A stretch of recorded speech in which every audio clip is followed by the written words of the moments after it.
Welcome to another episode of Bitcoin Magazine Live. I am your host Q, coming to you from my mother's basement, and I am joined by my co-host P. How goes it, P? As always, it goes fantastically. I'm excited about today. We got some interesting news stories to talk about, and then we have an incredible guest. Q, who are we talking to? We are going to be talking to one of my favorite people in the space, Alyse Killeen. She'll be joining us in about 30 minutes to talk all things Bitcoin on the VC front. And of course, we'll be joined after that for a new episode of Fedwatch with Ansel and CK and a special guest, David Lawant. And of course, we'll kick things off now with news and notes. Looks like the dream couple of the Middle East and Russia is having some rocky times. Turkey looks like it's going to dump Russian payment system MIR, according to a Turkish official speaking to Bloomberg. Why is this significant? Why do we care? Well, if you've not been paying attention, Turkey is one of the few countries in the EU that's actually still interested in doing deals with Russia. One of my favorite videos from this year might be the 1 minute where you saw Vladimir Putin awkwardly waiting for the behemoth that is the Turkish president to only walk into the room and tower over him and assert dominance. Loved that move by the Turkish president. Look, what this means, we don't really know yet. It will be interesting to see if an announcement comes out shortly that says Turkey and Russia have agreed to settle their trades in fill in the blank of your favorite cryptocurrency, Bitcoin. Only logical thing. Or maybe Turkey decides, you know what, Russia, you guys are just truly despicable and evil, and we don't want any part of you guys. This truly can go either direction right now, remains to be seen, but worth pointing out that what was once a Russian ally could actually be turning their backs on them. My friends, you've been hearing about it. Oh, go. I was going to say, you've been hearing about it in the news. There is speculation that the U.S. has attacked the Nord Streams 1 and 2. What does this mean? What am I talking about? The former Polish defense minister has made the claim that the U.S. was the entity that has damaged the Russian gas pipelines. This is a pretty interesting development in this global conflict that we are experiencing right now. It has major impacts on the entire global economy. So the fact that these pipelines have been damaged, it's a pretty big deal. Chris, what are your thoughts here? What do you guys think is going on? Is this a crazy claim by tinfoil hat-wearing conspiracy theorists? Who else could possibly be behind these attacks? And what are the implications of them? Hear me out on this. But the Mer people are really upset at us. And we shook and woke up Atlantis. And the Mer people have now entered the Nord Stream pipeline in an attempt to end the land dwellers' civilization once and for all and reign supreme as the only intelligent beings on this planet. That's the only logical explanation I could come up with here. I'm going to go Occam's razor here. So basically that means the most likely scenario is the most likely outcome or what we're seeing. I think it was the U.S. I mean, why would the Russia damage their own pipeline? I mean, they do make money from it, but they can just turn off the valve if they really don't want to send gas. So it really doesn't make sense for them to damage their own pipeline that goes out to Europe. Obviously, the Europeans don't want to damage their own pipeline because in the event that they get in the good graces of Putin and his cronies, they want that pipeline back on to give gas to them and their countries. So who's the only one that doesn't have any issue with it going down? The U.S. So I really do think that this is the most likely scenario that the U.S. intervened with it. I don't know, though. I'm not in Russia. I don't have intelligence there, but it does seem like the most likely scenario if this is the case. One thing that I think I said, but I want to make clear, NATO has officially stated that this is a sabotage operation, that it's not a naturally occurring thing. It wasn't an accident, that it was specifically sabotage. So make of that what you will. But it appears as though this was not an act of God, so to speak. One thing that... Go ahead. No, I was going to shift slightly and say, one thing that this gets me thinking about as well is, the potential vulnerability of our internet infrastructure. So there are undersea cables that carry and connect, the world. And if those cables get damaged, a lot of them are kind of fault tolerant and redundant. But if this kind of potentially global conflict escalates, I would not be surprised if we start seeing sabotage on the physical infrastructure of the internet, because that could also create some pretty interesting opportunities for kind of follow along financial attacks. These types, if the cables that run underneath the oceans were damaged, large countries wouldn't necessarily lose full connectivity, but it could slow and create millisecond delays, which starts to have a really significant impact on things like financial markets. So there's a lot of nuanced strategies that people could be kind of wargaming right now. It'll be interesting to see what develops next. Let me present a question to the two of you. Give me one country that has the greatest incentive, in your opinion, to have actually done this, to have attacked the Nord Stream pipeline.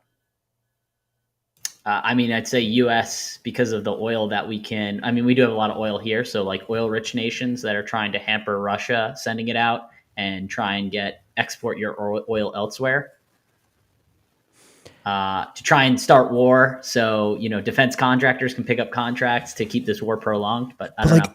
We're already in a war, and the U.S. itself, to be honest, we can't really afford to just be let's keep on shelling whatever oil we got. Gas prices are only going to keep going up domestically as well. So then it starts to become this question of, can we actually afford to just not have Russia, and I will always bring it up, and then also Iran not contributing oil in the midst of a global energy crisis? I want to believe the U.S. is so stupid and would do something like this, and yet I don't understand what their incentive structure would actually be versus countries like China, countries like Turkey, countries like Iran, who have all of this oil. China and Turkey specifically are buying oil from Russia and want to become a middleman in this equation of oil from Russia to Europe. China, in my opinion, has the largest incentive actually to not have Russia directly be selling oil and gas to Germany. Yeah, I don't know. P, break the tie. Honestly, I don't have a super strong opinion here. I feel like I don't have all the It's time pieces. for you to have a super strong opinion. All right, fuck it. It's the you threw out the term that it could be the mer people. I think it's the lizard people that live in the hollow earth. They have been against the extraction of oil from underneath the crust of the planet for years. We've known this, posted about it constantly. It's definitely them. We need to band together as service dwellers here, and really prevent this from happening. They're trying to sow seeds of destruction among the surface dwellers. Let's move on. That's the right answer. We surface dwellers need to come together in this trying time. On a more serious note, I'll wrap this up and then we'll go on to the next story. But on the more serious note, every country is up to their eyeballs in debt. The U.S., China, Russia. I guess China and Russia are net exporters, so they do have more currencies coming in. But when your currency is getting debased at rapid rates and everything's based to the U.S. dollar, everyone's getting collectively poorer across the board. So then what does it default to? It defaults to resources. China exports a lot of things, natural resources, as well as Russia with oil. So, it's not, Ray Dalio has a book called The Changing World Order, which has China becoming the new world's global superpower as the U.S. declines. And what he's really saying in there is that as fiat currencies collapse or as currencies collapse, a new entity becomes the world leader because they have more resources. What normally in the past has been military might and stuff, but now when you're having an energy crisis, energy becomes the most valuable commodity over just raw power or kinetic warfare. So I do think oil or energy is going to become the main commodity of the world, and Bitcoin is linked to energy via the production of Bitcoin via Bitcoin mining. So I think it's going to become an energy war, not so much a proxy war, or it's going to be a proxy war about resources. And then that's all I got to say. Let's do it. Chris, I can't talk about California anymore, so you got to take the story. I know. I literally put this in here. I was like, I feel bad always giving Q the California stories because he hates on him too much. He's got to. It's like being in a relationship with an abusive ex. But California Department of Finance Protection Innovation issues cease and desist order for 11 crypto entities for violations of California securities law. So there were 11 companies that were offering illegal securities. No big names were really listed. It was not, I think like SoFi is based out of there and stuff. And I'm not trying to point blame at SoFi, but they were much, much smaller entities, smaller OTC desks, or just small LLCs. It's going to be very interesting if they go after like an FTX or something like that. Obviously, FTX is based out of Bahamas. I think SoFi is really the only big, Q, you might know better, but SoFi is really the only big banking entity that I know is based out of California. Do you know any other ones? Obviously, a lot of big banking entities are out of New York and such. Is Robinhood not? I thought Robinhood was looking. I guess Robinhood would be out of San Fran, so I guess you're right there. But yeah, they didn't go after Robinhood or SoFi or any other big banking entities. These are much smaller. Robinhood's in Palo Alto. I mean, I think there's a degree of this where like I don't actually think companies like Robinhood or SoFi are even in the realm of possibly getting dinged because they comply and do all of the things that the government sort of asks to be done. They get the right licensing. They pay the right people off. They do those things to where like they're not going to have headaches. And there's a reason why we've never heard of these 11 companies versus like SoFi Stadium, SoFi. Like everyone at this point, if you have touched some part of financial technology in the last 2 years, you have then, unfortunately, unless you have truly scrubbed all of your cookies so perfectly, in which case DM me and teach me, you've gotten a SoFi ad. You've gotten like some sort of an advertisement from them. SoFi is not going to be that in your face if they're not also complying with all of the government sort of jurisdictional requests and requirements that are in place. But I'm done talking about California. But it looks like quantitative easing is back on the menu, just not here in America. The Bank of England has announced that they will carry out temporary purchases of long-dated UK government bonds starting September 28th. This on the heels of our discussion yesterday about the Bank of England announcing tax cuts. So just let's follow the money for 2 seconds. Tax cuts. You have now decreased the amount of money you make off of your citizens because never forget, taxes are the income revenue stream for governments, which really are just corporations over the people. So you've just decreased your revenue, while at the same time, you have now increased your expenses. As a self-proclaimed armchair investor, something doesn't add up there. Like if I saw a business that I was invested in making a move like that, I would dump my shares. I would not own not a single share of any company that was making a move like that. Because what you have done is you created added stress on whatever product you are providing that it must obtain a certain level. I.e., if the British pound were to continue its decline, which I changed the title of this segment, Chris, because unfortunately the British pound has actually gone up in the last 24 hours. Yesterday it was registered at 1.07 to the USD, and now it's at 1.08. I really think if the pound goes below $1, this will get ugly so much quicker.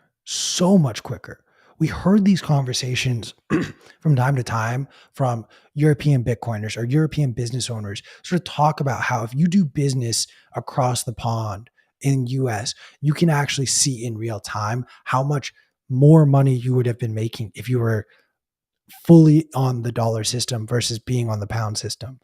And it's going to come much, much harder as the dollar just continues to strengthen and at the same time, the pound continues to weaken. So this is, I mean, I guess this could only happen once the queen passed away, right? Too soon? Maybe too soon. Actually, I guess I would say too late. She's dead. I'm sorry to let you know. Right, but like the point I'm trying to make is like this would never have happened if the queen was alive. Like they had to wait for her to be 6 feet under to then get away with something like as just asinine as this. Yeah, Q, I guess my one question to you is, so obviously the pound you said strengthened from 0.07 to 0.08 over the last 24 hours, but with them going into quantitative easing, won't that diminish the pound more? So it's like kind of a small bounce up and that's going to drop down more. Correct me if I'm wrong. It will, but currencies don't trade in the same way that stocks do. They're not as reactive to news. They're much more reactive to purchasing power, is what I've found. Like news can shake something, but if you can still buy the same amount of goods for the currency as you could yesterday versus today, the currency hasn't moved in value. Yeah. So that's one thing where the currency markets are trickier. I won't pretend to be an expert. If you take a chart of any currency and then look up major news stories on an annual basis and then plot it on, you will not be able to find any sort of correlation between like drastic news stories that we deem in the present moment to be important. So, but let's keep going. Let's do it. My friends, we talked about CBDCs with Natalie Smolinski yesterday. She will be going and testifying in a congressional hearing about this just fact that CBDCs are a sales funnel for Satan. Make sure you stay abreast of that. The story I want to talk to you about today is that the Swedish, Norwegian, and Israeli central banks have launched a project with the Bank of International Settlements to test digital currency payments using, of course, CBDCs. We talked about it yesterday. These governments, all centralized banking entities, are terrified of Bitcoin. They are terrified of the financial freedom that it represents. And as Christine Lagarde has said, as she continues to say, they view themselves as the only viable stewards for the world's future, not just its financial future, but its future in general, which is fucking insane. But they view themselves as the only people, as the people in power currently.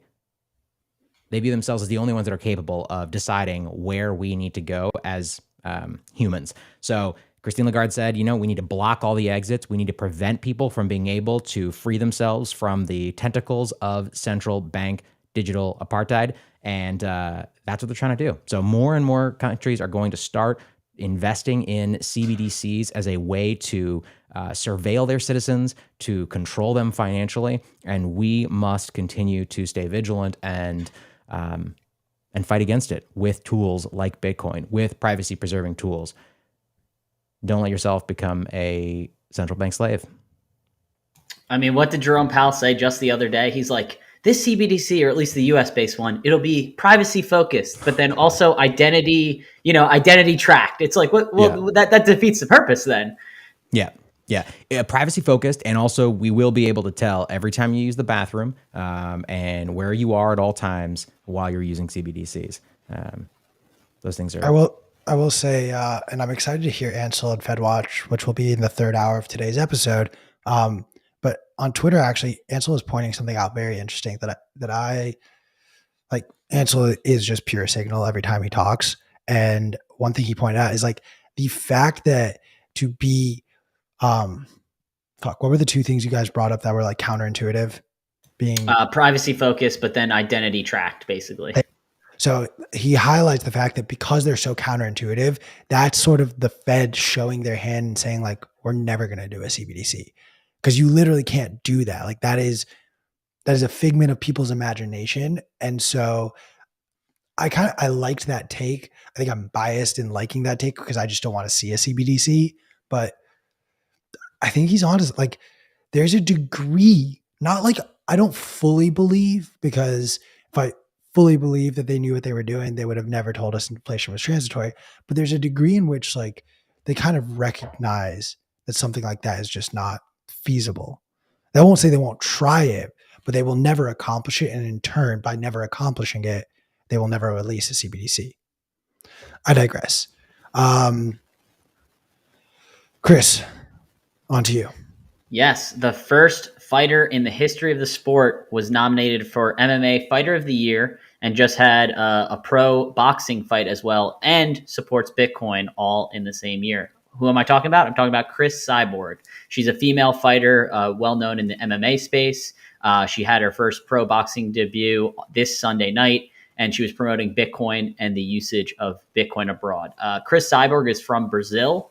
And she is obviously, Brazil has their issues with their currency hyperinflating, very similar to Argentina and stuff. So she's promoting for people to use Bitcoin in her country and just globally abroad. I know this is a very fun fact and kind of a side tangent, but I know Zebedee, they are a gaming company, and they have many Brazilian gamers that actually the kids will play games and earn Bitcoin on Zebedee, and they will actually generate more income for their family than both their parents working. Obviously, they are very, very good gamers, and this is very difficult to do, but Zebedee has APIs or plugins that you can earn Bitcoin for playing like Counter-Strike or things like that. So I think that's just very cool and just kind of a little side story. Anything else you guys want to add? Yeah, if you like playing... I was just going to say that was the most ESPN statistic we've ever turned in. Like you know what I'm talking about, right, Chris? When the ESPN baseball ones. This is the first baseball player who played on a Sunday when it was light out, but then there was rain the night before, and then he hit on his. He also sprained his ankle 2 weeks before. He had a $20 bill in his back left pocket. No one has ever been in this situation before. Yeah, totally. I love Bitcoin adoption. I love seeing just adoption, helping kids and younger people also learn about Bitcoin. But it's been a slow news week. What can I say, guys? I'm gonna flip gears, unless Chris, you want to say anything more. P, talk to me about Sam Bankman-Fried. Sam Bankman-Fried, notorious schlub-looking person who is one of the richest people on the planet. His company, the shopping spree is not over. We spoke yesterday about FTX closing a deal with Voyager, the companies that has fallen as part of this drop in the price of Bitcoin. We've now come to understand that they may also be buying Celsius. Sam Bankman-Fried's shopping spree is not over. He continues to acquire companies at distressed prices as we go forward. Yeah, that's basically the news piece. I'm curious, Q, what do you think the implications for this are on the larger Bitcoin and, I shudder to say it, crypto market? Are there other companies that you expect Sam Bankman-Fried to acquire? I'm not necessarily worried about what other companies. I think Sam Bankman-Fried is going to, in a very similar way to how Google, Facebook, even Disney did a really good job of just like acquiring, not necessarily distressed assets, but just acquiring potential competitors, potential opportunities to then further entrench their business and really sink their claws into what they are doing. I kind of think that FTX,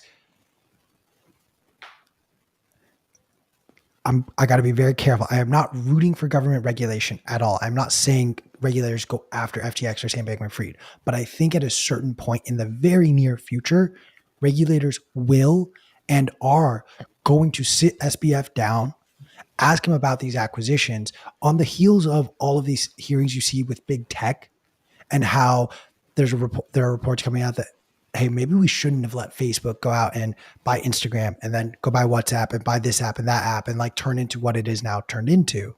And there's a possibility that regulators will learn their lesson from the Facebook and big tech debacle and then carry out what they learn against FTX, Sam Bankman-Fried, and then just the broader Bitcoin and crypto ecosystem as a result. And I truly fear that SBF is like expanding the target on his back for regulators to take shots at. That's a statist answer. No, he's got that Clinton protection money. He had Clinton down at his conference back down in the Bahamas. He gave Biden like the second most money out of any of his donation campaigns. I think he's shielded from the regulators at their own best interest. I will say, Q, did you ever watch Billions? I've never finished the show, but I've watched the first few episodes. I feel like you'd love that show. Anyway, I'll give that to me. What? Everyone says I would love Billions. Well, anyway, it's about like hedge funds and big Wall Street banks and basically what they do to buy distressed assets. They'll like basically run a news story. They'll pay a news company a bunch of money to say, oh, this company did fraud. And the company's like, no, we never did fraud. But then it already goes out in the news. So everyone hears it. They sell the assets and they buy them at the cheap price. Sam Bankman-Fried and FTX were planning to buy Celsius. Then they're like, we looked at the balance sheet. They got $2 billion hole in their balance sheet. We're not buying that. Only for months later for them to come back and be like, yeah, we'll pick up some distressed assets now that it played out. But yeah, that's what I basically think it is. Anything else you guys want to add? I also just want to clarify, when we talk about SBF buying these companies, and I can't speak to the specifics, but that is a bit of a media narrative. There's a lot, the devil's always in the details. And if you review the fine print in these types of situations, there's often clauses and specific situations that reduce the overall exposure massively. So it's been reported that if you dig into the Voyager deal, for example, SBF only has a maximum exposure risk of $111 million, and that may not even be risk at all, subject to various undisclosed terms. So I do want to be clear here that we are reproducing and reiterating this like larger media narrative, and he's actually not necessarily as taking on as much risk as it would seem that he is.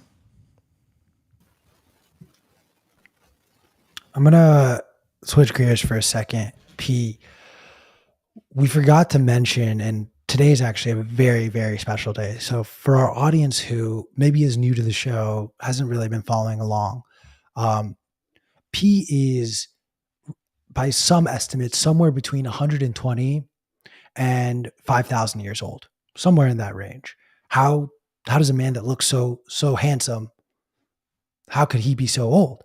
Well, there are some clones involved. There are some awakenings that happen from time to time. I don't know which version of P we are on. However, it was brought to my attention that today is a very special day, as today is P's awakening day.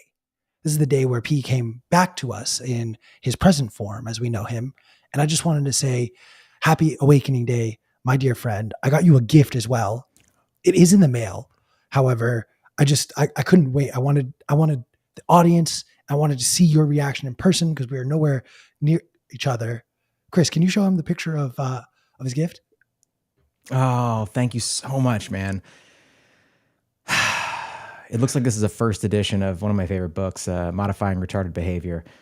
This book has had a real impact on me personally, my life, my trajectory. And, thank you for using the correct term, my awakening. It's when on a, let's say 1 to 12-year cycle, I explode out of my current form, hatching out of my own body like an egg, and I leave a shattered husk behind, which I then eat for nutrients. Man, it's touching. I really appreciate it. Thanks for honoring me and seeing me. I feel seen. We love you. I want to make sure. So be sure to hop on over to Twitter as well and wish P a happy awakening day. We got one more story and then we'll go to a commercial break. But this story is a doozy for those of you out there who love dunking on the current financial system. But as of yesterday, the SEC and CFTC announced fines of nearly $2 billion with a B on major Wall Street institutions. There's a degree of this where I almost laugh. It's like, oh, only $2 billion? Because we live in a society that's so inflated where trillion gets thrown around as though it's just normal. Think about that. So what's going on? What are these fines actually over? Well, it turns out that financial advisors, regulators, all these sort of different businesses are supposed to, by government regulations, supposed to keep a record and all documents of any and all conversations and records so that in the event of probe or sort of compliance checks, they can be checked and reviewed. Well, it turns out ever since 2020 and during the work from home craze, no one was actually using the right terminals to communicate. And instead they were using WhatsApp, an encrypted messaging system. And of course, they weren't able to access the disappearing messages on WhatsApp anymore. And as a result, between the use of WhatsApp and Signal, the fines came to a total of about $2 billion on various major Wall Street institutions, including JP Morgan. So yeah, this is, in my opinion, kind of hilarious. There's a degree of this where we do need to take a step back and recognize that these fines are, in the scope of fines, truly astronomical. And unfortunately, in the scope of where inflation has led our current system and economy, like a drop in the bucket, maybe. Like this is less than 1% of the money that gets printed on a regular basis now by our government, just for context. Chris P, anything more to add here? Nah, man, I think you nailed it. Let's roll commercial, and then we will be back with our incredible guest, Alyse Killeen.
I'm muted. Way to pull a PUQ.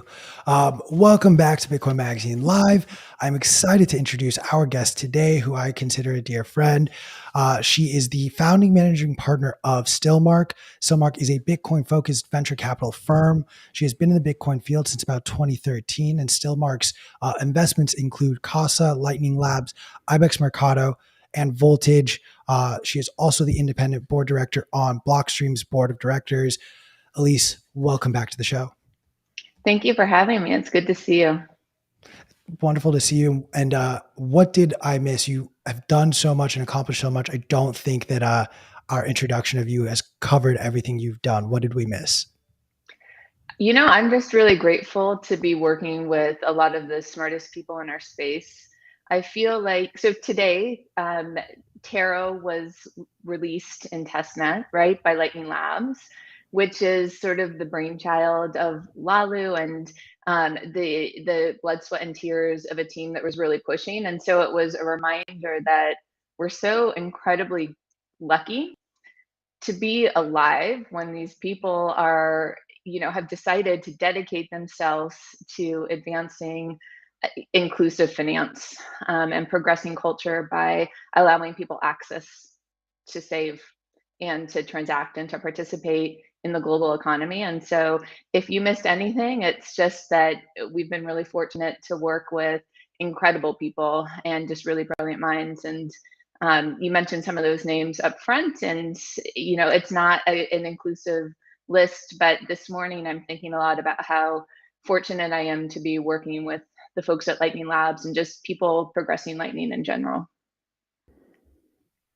Well, we are all fortunate that you do the work that you do, Alyse. And I'd like to just start there with Lightning. We see the Lightning Network capacity reaching new all-time highs.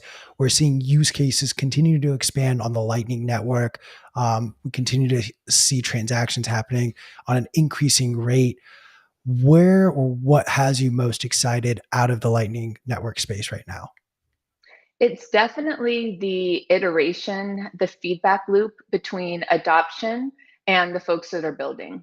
And so Taro is an example of that. So as you know, and as the audience knows, of course, in 2021, one of the big stories in Bitcoin was emerging market adoption of Bitcoin. And El Salvador really sort of carried the flag for that by introducing BTC as legal tender in late Q3. And alongside of that, they did this $30 airdrop experiment, right? Where they gave Bitcoin to most Salvadoran adults and that catalyzed robust economic activity.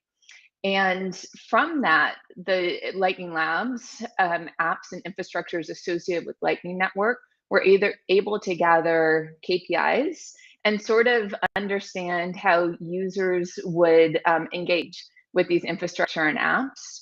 And from that, then we saw this really quick iterative loop of entrepreneurial activity. So from that, we saw Taro emerge. We saw companies like Ibex Mercado really advance. We saw infrastructure mature. And so by infrastructure, I'm talking about not just Lightning Labs or Blockstream building at the protocol, the core level, but I'm talking about companies like Voltage or an Amboss that make that protocol more accessible to developers so that then developers can bring that to end users, as we saw in El Salvador. And so that's when you see a space really mature, is when you see that entrepreneurs are able to take feedback from their users and use that to inform the development of their technology or product. And so that's really what has me excited today, is just to see the level of talent and how they're engaging with users. What about you all? What are you guys excited about? P, you go first. I'm excited about P's background. I'm feeling jealous of the setup he has there.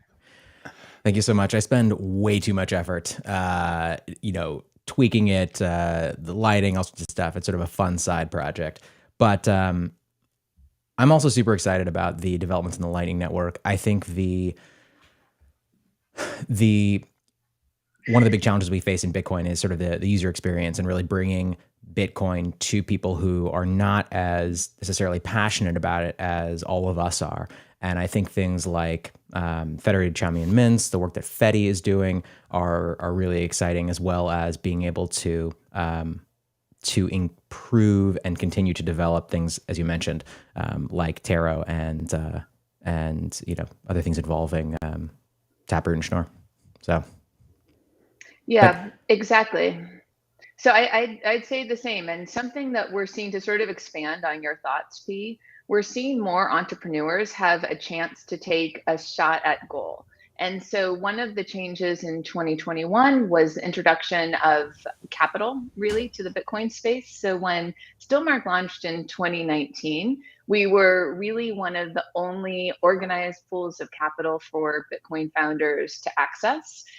But that's changed. And so as a result of having more access to capital, we see more people with the ability to experiment, to introduce products into the field, and to take shots. And not just that, but you used Fedimint as an example. We're seeing founders that have had success that can inform their next project and company have a chance to do that really in a less frictionful way, because there's the capital and resources there to sort of support them. And so with that, we see a real maturation of the field, and still we have to acknowledge that we're constrained. So even though we have more founders present, more funding for founders, we still are sort of resource constrained in some ways in terms of the opportunities that we have, given where the core protocol has gone, for instance, with activation of Taproot, or what's happened with Lightning Network as it's scaled and we've gained liquidity and also,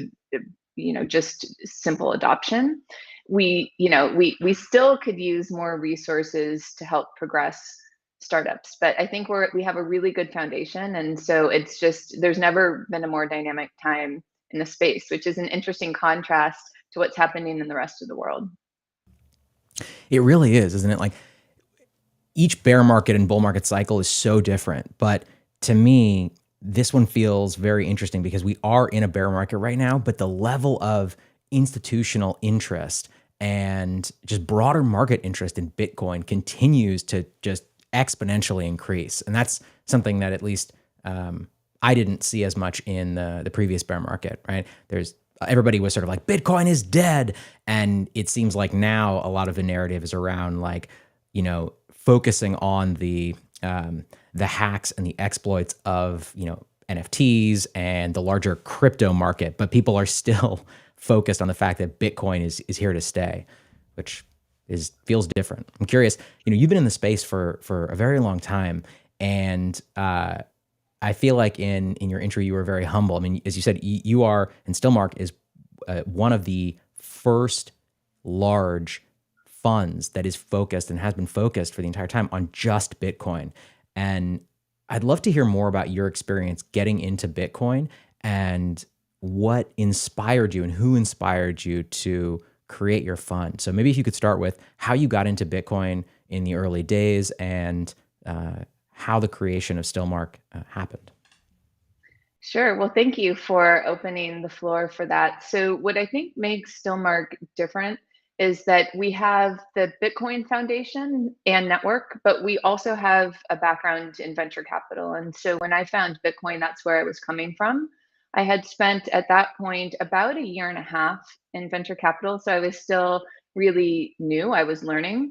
But what I was learning about then were new foundational infrastructures. And so when I found Bitcoin, I was working on challenges like cybersecurity, the introduction of data science for the application of proactive cybersecurity. We were working on things like cloud networking, and would enterprise shift from a pure on-prem model to something that was split between cloud and on-prem.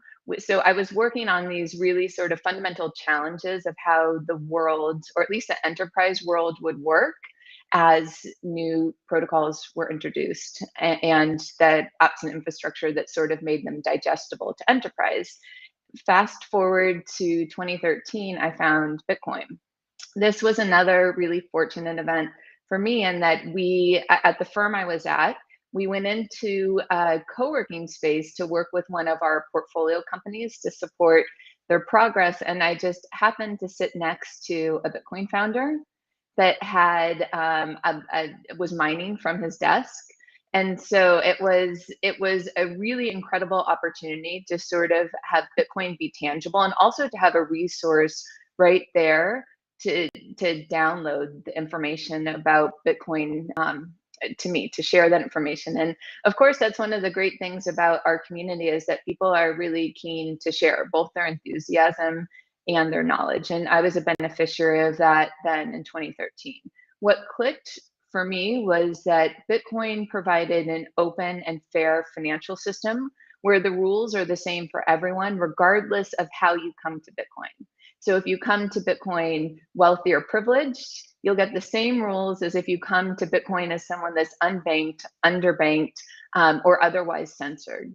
And so Bitcoin I saw as a fintech that could include poor people, which is important for it to really serve anyone, frankly. And so not only is it an opportunity for us to do well, to make money, but it's also an opportunity for us to do that while doing good work that positively advances culture. And so there was no, in contrast to what was happening in cloud or in cybersecurity, it just felt really deserving of my time. And so I spent my weekend hours and night hours really focused on Bitcoin and on the community, and traveling to conferences which was really fortunate, because 2013, 14, 15 was a really non-noisy time. And so if you were at a conference, there was no one there really, with one exception, pitching a token. And so it was really just a time to focus on what we were trying to build.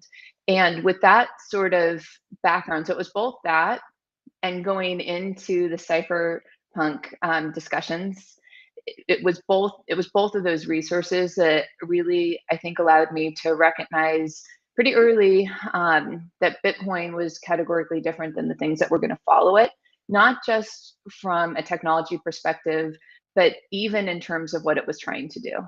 And so that's what really made the foundation of Stillmark. Now, we launched in 2019.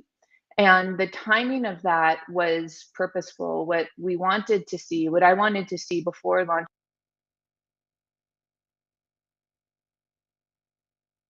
still robust. Q, are you able to hear Alyse? I feel like I've lost audio. I did also lose audio. Come back to us, Alyse. We still can't hear you.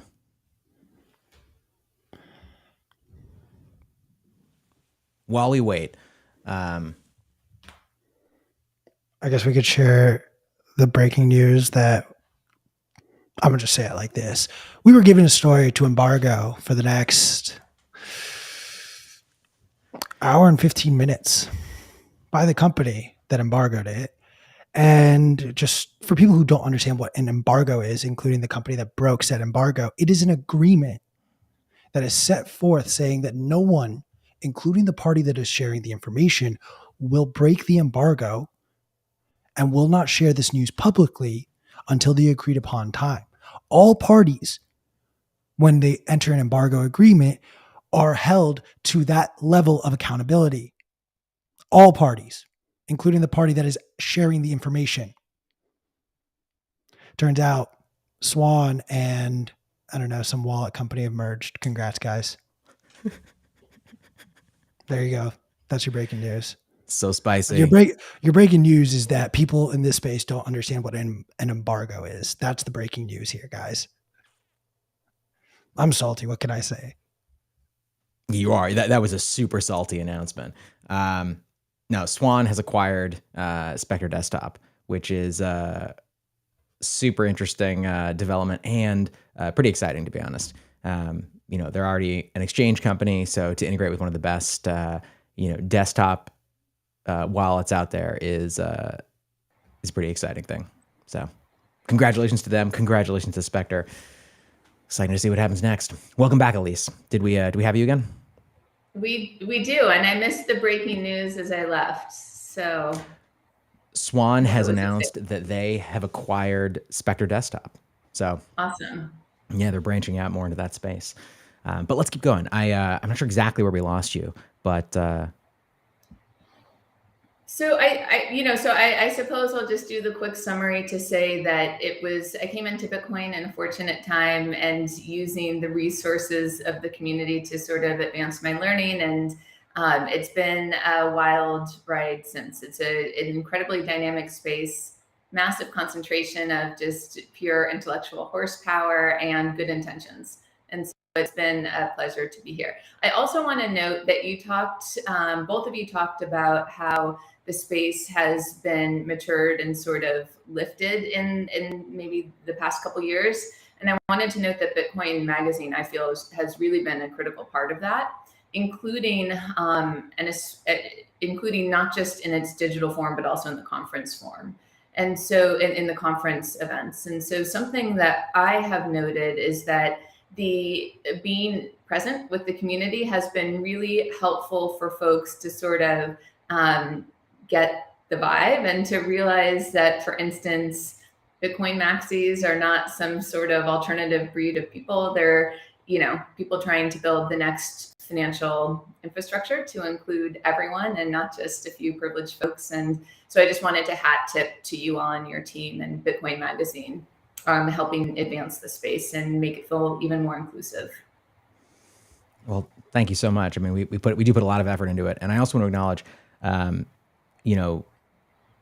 at least in the planning for Bitcoin 2022, we and the team and Harper went back and forth with you on so many things, and you were always such a pleasure to work with, willing to kind of like roll with the punches and help us figure out the best way to, to present all the various information. Yeah, it's definitely a challenge, but we get there. We get there together. I love Harper getting a shout out on this show because he's a favorite of mine for sure. He is absolutely amazing. I could not have planned Bitcoin 2022 without him. So many late nights. Absolute legend. I want to take a moment to just talk more about sort of the level of technical depth that you bring to what you do. You were on a panel at Bitcoin 2022 specifically about Lightning. How much of your focus is spent on the technical aspects of the things that you invest in versus sort of the broader, I don't know how to put it, the team composition, the mission, and things like that. You have a bias, or it seems like you have a larger focus on the technical aspects than most. And so I'm curious how you think about that. So we definitely are focused on the tech. And here's what makes Bitcoin venture capital different from general VCs. So you'll hear generalist funds talk about team and market. They want to invest in the best team, building in a larger growing market. Stillmark wants to do that too. But there's something in addition to that that you need to do if you're investing in Bitcoin companies, which is that you need to be aware of where the protocols are, both Bitcoin Core as well as the second layer technologies that your business counts on if it does. And you need to make sure that you're building in a way that's consistent with those technologies. So to give an example of this going wrong, in 2014, we saw a lot of investment in payment tech companies. And of course, in 2014, their Lightning Network wasn't there to support that sort of scale. And so companies were funded by folks that expected them to really be able to get to Visa or MasterCard level transaction volume, when that just wasn't possible given what the core protocol, Bitcoin Core, was either meant to do or could do then. The buildup of that tension, I believe, is what led to the disruption around the New York agreement and the SegWit 2X debacle, which is kind of old history and probably something that, at least a significant portion of your audience isn't familiar with. But, nonetheless, to summarize it, it was an event where I think in recognition of, a failure to understand what Bitcoin Core was meant to do, people tried to change Bitcoin Core protocol. And of course, what we learned from that event, which is well described in Johnny Beer's Block Size War, is that, fundamentally business interest and people that are well-resourced or privileged or who otherwise think that they might be in charge in Bitcoin, they in fact are not in charge. And so just because there's an agenda that maybe serves a few individuals or businesses, that could be advanced through changes to Bitcoin Core, that's not something that we have to worry about happening. That doesn't mean, by the way, that we shouldn't be, sort of aware and remaining up to date on discussions and sort of how the community moves. But we've seen that we have this really robust immune system and also just incentive system that allows Core to maintain its integrity regardless of where powerful interests lie. But the way to avoid those sorts of mistakes is really to understand what the technologies can do, what the roadmap looks like, and how developers are making choices based on trade-offs. And so this is a technical pursuit. And I think that VCs that participate in the field really need to be comfortable to roll up their sleeves and understand the technologies, not just in terms of the code, but also in terms of the trade-offs that went into, introducing changes.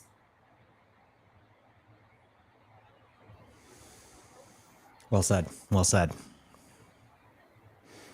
So I'm curious, with so much going on, how you all think about the important things to pay attention to in the innovation space. So we talked a little bit about Swan's acquisition, which is exciting because it's a company that has maintained, such a commitment to their community. So excited to see them grow. We talked about Taro and what that does for adoption.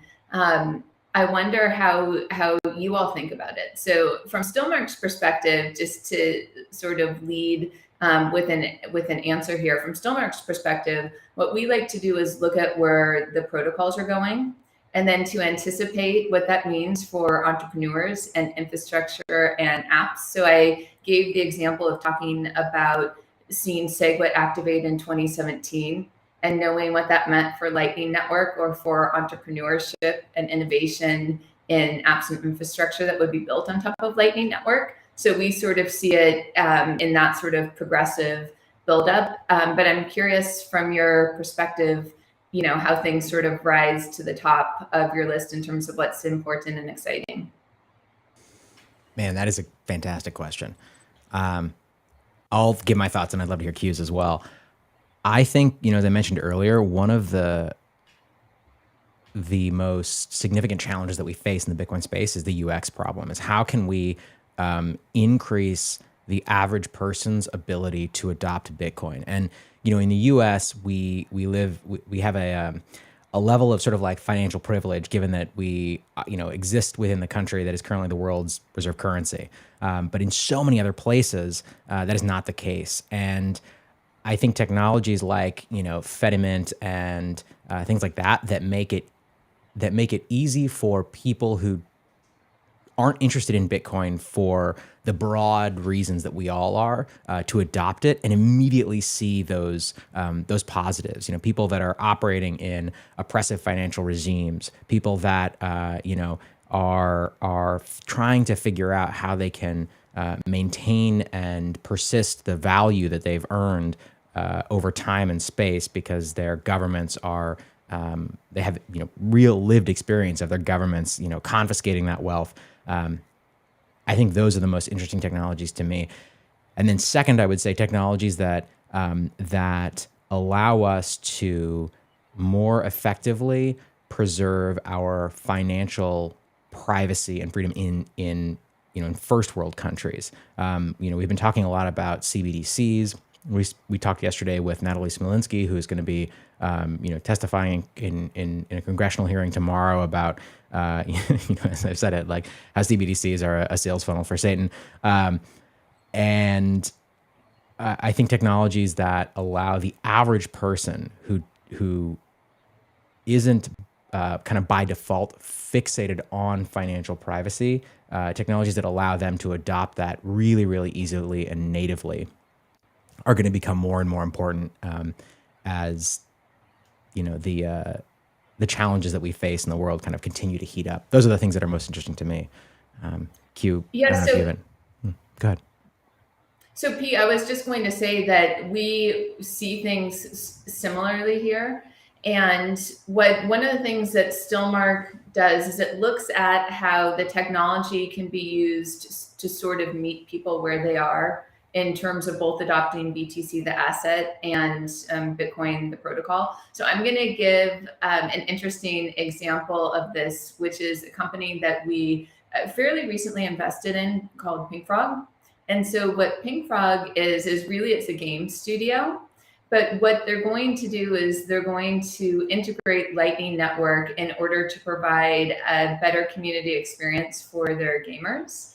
And they're going to use BTC sats as rewards in the game and also rewards between users. So we've seen that before, and that maybe that's not interesting described the way that I just laid it out. But here's the detail that I think really makes it compelling and shows an advancement in the Bitcoin ecosystem broadly. So this is a team that is not sort of coming from the Bitcoin perspective, but is coming from the gaming perspective. It's a team coming from King, which is one of the most prestigious studios and successful studios in the gaming world. And it's the team that introduced and grew Candy Crush.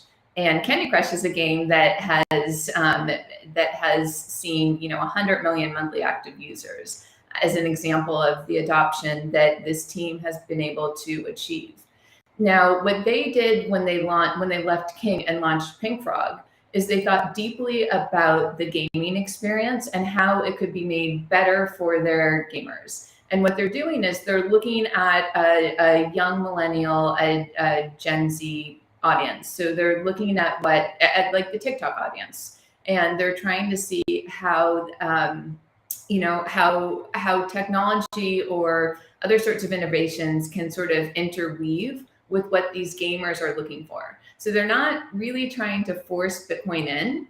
They're identifying Bitcoin as a way to serve a need and a want that they've observed in their user base. And so it's really exciting to see the technologies be used in this way, which is just to solve, problems or to offer, some sort of like fun response to a thing that people want. And so rather than, trying to convince people that they want Bitcoin, it's using Bitcoin technologies to meet people where they are and to integrate with their lives or the way that they're spending their time. And so Pink Frog, I think, is kind of like a nice, fun example of that. And then, going back to the very beginning of our conversation, Taro is sort of, the serious application of that. where when we introduced Lightning Network in emerging markets, and I'll use El Salvador again as the example, we saw that people really needed to be banked through Bitcoin and through Lightning Network. They needed to be able to engage with their local community and online, without a debit or credit card. And really that was Lightning Network for them. But that BTC's volatility was difficult for people of lower socioeconomic status. And so Taro comes in to meet people exactly where they're at and to offer a solution for something that they know they need, which are tools to engage both in their local and in the global economy. And so, what you're saying really resonates with me, because I'm excited about exactly the same, which is the way that Bitcoin can sort of rise to a variety of challenges that future users have. I love it. I do not have such an eloquent answer or response, but I typically categorize these things into, it used to be two, but more recently now I've learned a little bit more and try to touch on the third, but it's adoption, whether or not this product is actually going to help adoption and in what way. Separate but related is friction. Does this introduce more friction for the end user? Does this introduce more friction just for individuals, for businesses that want to use this? Or does this decrease the friction required? And then security, privacy is sort of the final hurdle. I've come to learn and admit that my introduction to Bitcoin was not from the censorship resistant aspect of the network itself, but rather the value proposition of what the best form of money could be and the opportunities that presents. But I also recognize that there is a degree of censorship resistance required in the products we provide. And it will only be, that degree, I think, will only continue to be heightened over the next decade. Yeah. So censorship resistance is just fundamentally necessary for the best form of payment, or for something that's inclusive of all, including people of lesser means. And so I think we're all saying the same thing about what brings us to Bitcoin, really. And then, the way that I think about censorship resistance, and I'm curious about how you guys think of it too, I think of censorship resistance as really being something that happens most importantly at the protocol level, and in terms of the incentive design of the system. And here I mean Bitcoin. And so, proof of work has fundamentally a different incentive system and sort of recognizes, human and business psychology as, an actor in the system. And, looking at proof of stake, and this is one of the reasons why I think that Bitcoin is categorically different than what we see in the altcoin space. But in proof of stake, we have a different sort of incentive system. And of course, I would say, some lazy thinking around how the psychology of actors will impact the function of the system. And so when I'm thinking about fundamental needs of the space, like censorship resistance, privacy, and auditability, the ability to opt in and know the rules, or to opt out because you understand the rules and don't feel like it's a system you want to participate in, all of these things are sort of maintained at the protocol level. And this is why, for folks that want to go deeper in the space, really understanding the roadmap and then the way that decisions are made and how things, changes are adopted, or even how things that don't serve the system well are removed, right? So, in order to really be literate in Bitcoin, it's not just about understanding, the apps and infrastructure, but also understanding, how we got to where we are and how and why decisions were made. So it feels like the Bitcoin community is in a pretty good spot in understanding and then helping educate others on what Bitcoin is and how we got there. And I'm hopeful that we can maintain that same sort of emphasis in the longer term.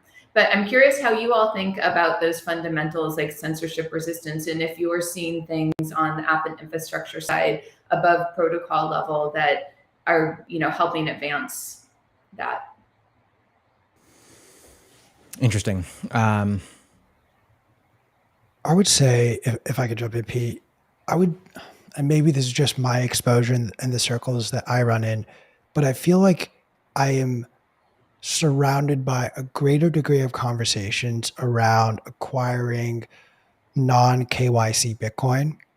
And like if I'm just drawing assumptions and conclusions based on the circles that I run in, but if the end user is sort of seeking out this product, eventually the market will create more opportunities and there will now be more exchanges offering non-KYC Bitcoin versus right now in the marketplace, we unfortunately have an overwhelming opportunity to buy KYC Bitcoin versus non. So that is one thing where, as far as censorship resistance goes, to just be able to buy, hold, and transact however we see fit. History doesn't repeat itself, but it rhymes. And if we take clues from American history, like it is not out of the realm of possibility for the U.S. government to turn around and say, in an effort to increase national security, everyone must turn over their Bitcoin. We have on file who holds Bitcoin. You will be asked to do so, and if you don't, armed guards will be sent to your home. Like that is not out of the realm of possibility. Whether that's an 80% chance or a 1% chance, I'm not here to speculate on that. But with that in the realm, I know myself that has become a priority for me. I know the people that I surround myself, that has also become a priority for them. And I would assume based on that, the other people as well are looking to learning more about, and then as a result, the market will create more products. Yeah, that's a great point, Q. I think that, that's something. So, all right, so even the fact that people have to worry about that, regardless of whether that's a 1% chance or an 80% chance, it still is mentally taxing and has an impact on people when to even consider the chance that their, store of value could be taken from them. So I think even if it's a 1% chance that someone shows up at your door and demands your Bitcoin, that's still meaningful, even if it's very small. And so certainly challenges around being able to privately hold wealth are things that, we still have work to do on. We see work kind of at the edges. And so just to give you an example of this, even having the ability to have separate accounts within an app that supports self-custody. So I'm going to use the example of Kaza, which is a Stillmark portfolio company. So Kaza last year, I believe, introduced multiple accounts for their clients. So Kaza, of course, is a software that provides multi-sig access to people that don't need to be highly technical or to spend all of their time worrying about securing their Bitcoin. You use Kaza's software and you can have bank level security through multi-sig.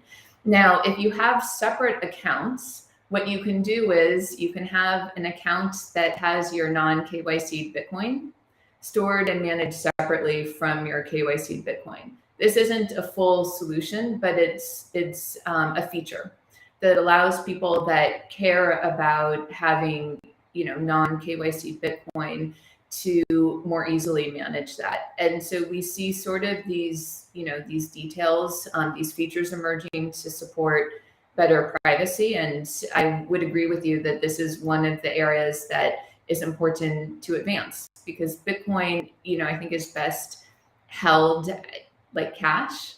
And privacy is important for folks' optimal functioning, right? To reach our potential, it's good to be not distracted by infringements or encroachments, I should say, on our freedom and privacy. And so I'm hopeful that we continue to see that mature as well.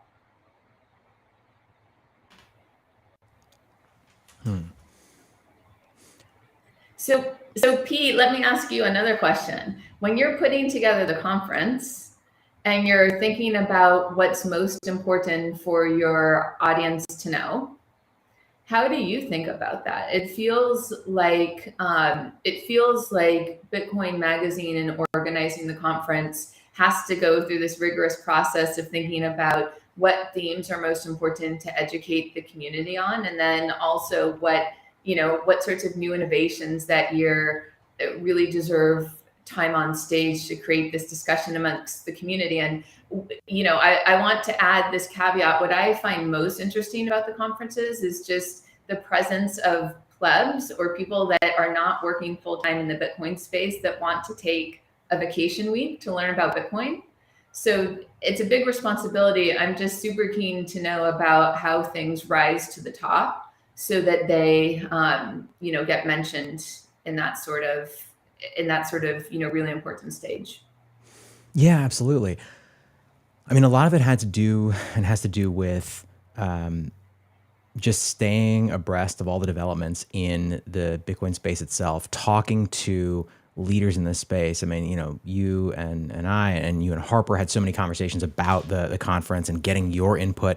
So a lot of it has to do with really soliciting the input of leaders in the space. And then also just, Bitcoin Magazine has such an incredible brain trust of people internally that are focused on the different aspects of Bitcoin, because there's so many, right? Almost too many for one individual to encapsulate entirely in their own brain. And so just being able to really pull from such a broad group of people and get their input and then discuss that internally and kind of go from there is kind of how I approached that last year. Certainly, I think the way that I did it last year is kind of creating these almost mini conferences within the larger conference. So there was the mining stage, there was the open source stage, there was the main stage, of course, but really creating these kind of interconnected narratives in terms of what was happening on one stage versus another was really a collaborative process for me personally. I don't have a super cogent, crystallized answer. Obviously, a lot of it is biased by my own, or was biased by my own kind of beliefs in terms of what is important. But really, I guess I would say standing on the shoulders of giants, yourself, others, and getting input from the community was a huge part of that for me.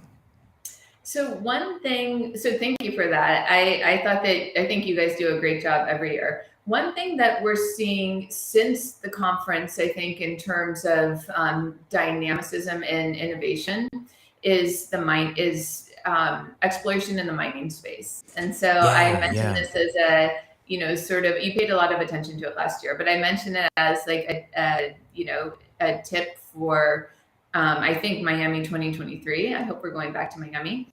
It's been interesting to see sort of this shift in entrepreneurial attention to the mining space, and people really feeling like they can take shots on how to mature the mining space, or even how to create breadth in it, and then to better service folks operating in the space through software and other tools. And so that's one of the things, one of the stages that I missed last time at the conference, because it was so busy and so many great things to see, was the mining stage. And so now just seeing how much entrepreneurial activity is happening in mining, that will be a main stop for me next year. Yeah, absolutely. I mean, I keep sort of drawing us back to the historical aspects of it because, I wasn't around super early, and of course you were. I'm so curious, what was your experience in 2014 and around there, around, you were heavily involved in, or as I understand it, in, Blockstream's mining operation. And what was that like? And what were some of your conclusions? What did you learn from that experience versus what's happening now? If you could speak to that, that'd be great. So in 2014 and 2015, of course, Blockstream wasn't mining yet. Adam and I met in 2014 when they were putting together their first seed financing. So effectively, a round done for the incorporation of the company. And then the focus was really on what needed to be built in Bitcoin on top of the core protocol, so as to not in any way, bog down Bitcoin core with activity that wasn't necessarily optimal to host there. And so what that meant in 2014 and 2015 was experimentation around side chains and, sort of like the intellectual development of liquid network. And so, in 2014, when I met Adam, what we talked about then was how liquid network could develop to allow exploration and a broader utility set that was then anchored and secured by Bitcoin, but that moved, these sort of, activities off of Bitcoin Core that didn't need to be there. Blockstream has, of course, matured since then. So it's whenever I'm in the Blockstream offices or on calls with these folks, I'm always thinking about really how fortunate the ecosystem is and how fortunate I am to be, working in a space where minds like this that have really dedicated, Adam in particular, their life to the advancement of Bitcoin, really, even before Bitcoin. Adam was working on similar themes. And so, it's, I think that Blockstream is really thinking about, where is really insightful about where Bitcoin is moving and how they can extend the utility and drive adoption of Bitcoin. And, the most sophisticated teams in Bitcoin are thinking really similarly. And so it's about anticipating where the technology is, how that impacts or affects adoption. And then, of course, what we know from a historical perspective is that as adoption increases, so too has the price. From a longer term perspective. And so all of these things are really interrelated. And I think Blockstream has been a great example of that for sure. And I'm very lucky to have been here early enough to sort of seen Blockstream unfold. It was more recently, of course, that I joined the board, and that sort of coincides with when they started mining, but scaling up mining is more recent.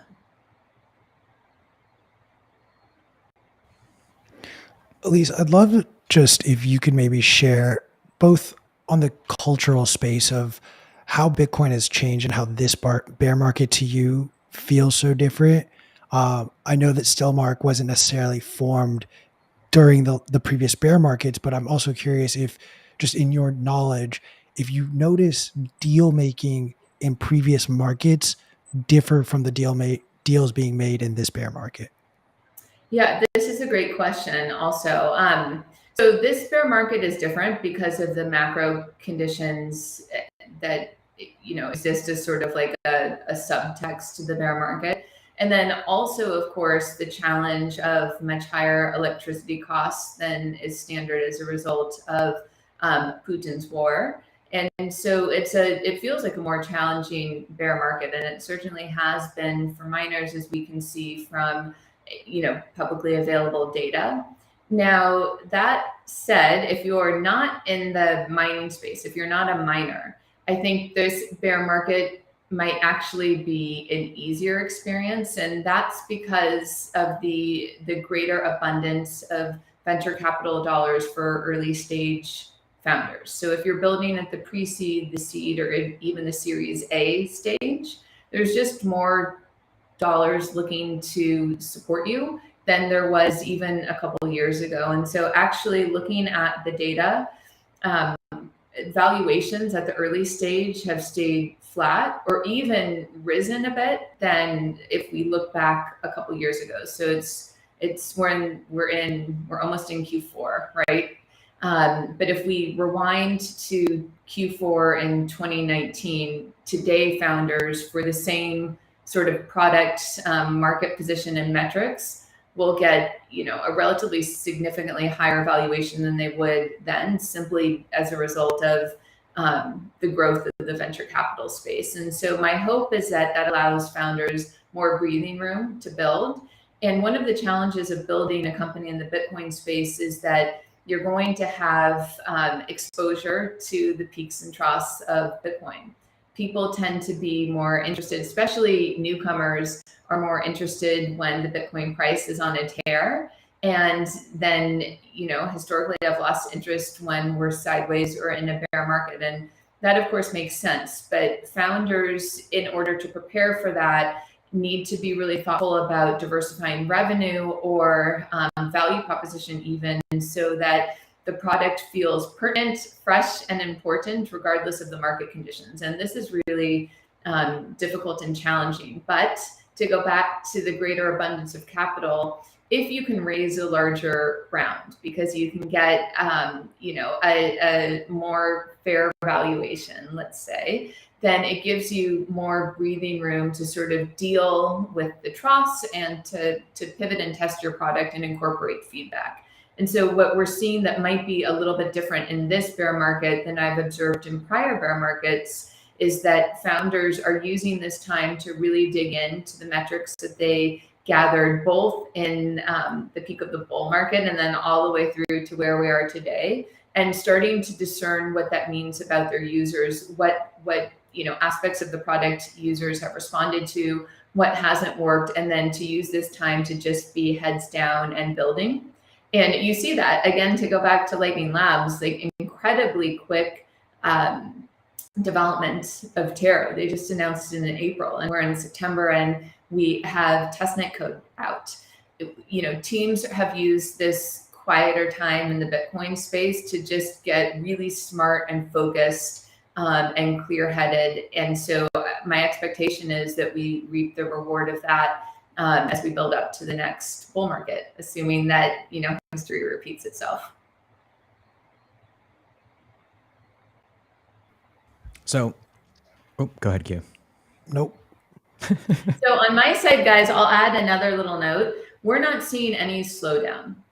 So in terms of Stillmark's work and our conversations with founders, including, like the top 5% of talent, that's not changed at all. If anything, there's been a pickup.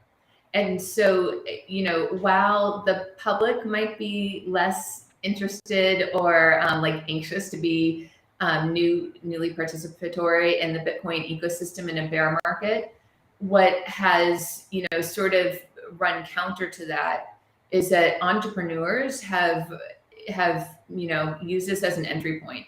And so we've seen a rise in talent, a rise in people's willingness to take a chance. And I think there's a lot of factors at play here, including that just with every day that Bitcoin exists, we know more about it. And so it has a track record, and we can sort of pull from prior events to be a better judge of what we expect to happen in the future. It feels more de-risked. And the benefit to the ecosystem is that that's allowed new talent from outside the Bitcoin ecosystem to take a chance and to build new things. And so, what I'm seeing at Stillmark is sort of, an explosion of entrepreneurialism and really smart thinking about how to advance Bitcoin's utility and drive adoption. I'm curious, and I don't know if this information can necessarily be shared, so I'm gonna try to lead you to a path where I think it can legally be shared, but private market valuations aren't necessarily public knowledge, i.e. private markets. I'm curious if valuations in the private markets have also seen declines in the way we've seen declines in public market companies, as well as the value of Bitcoin and so on. Either in not at the early stage, Q. Okay. So at the early stage, so I'm talking just about pre-seed, seed, and Series A, valuations are flat. But if we look back just a couple years, they're up. So, and by up, I mean, I'm talking about like 150% increase from Q4 2019. And, but I want to put that into a broader context, that valuations in the Bitcoin space have been, especially at the early stage, really healthy. So they are generally metrics driven. And that's important because you want founders to have adequate support and to be set up for success for their next financing. So if you have sort of a wild round where, you're raising your pre-seed at, $500 million post-money valuation, then the expectation, and to maintain a, sort of healthy capitalization of your company, you need to raise your next round at $1 billion valuation, right? And so, and we've seen people get into big trouble over those sorts of dynamics and not planning for that. In the Bitcoin space, though, again, because of sort of, a lack of sufficient capital, I think now we're kind of caught up on the early stage side, but a prior lack of sufficient capital, we've always had these really reasonably priced rounds, which have set founders up for success to raise their subsequent round, even in a bear market. And there's a major advantage of that. And then if you look at the altcoin space, of course, you see just these really sort of wild, really loose and fast fundings happening with no justification for valuations or for amount of money raised. It really just looks like a competition between multiple multi-billion-dollar funds that need to, deploy capital. And so the result of that works if you're investing in tokens, right? Or if your company can just sort of print more equity in the form of tokens. But for a company that is not relying on tokens and is actually a traditional company that that capitalizes itself through the sale of equity, through the sale of shares, that it doesn't work. You need to sort of be strategic and thoughtful in how you capitalize your company, because you can't just print more equity, of course.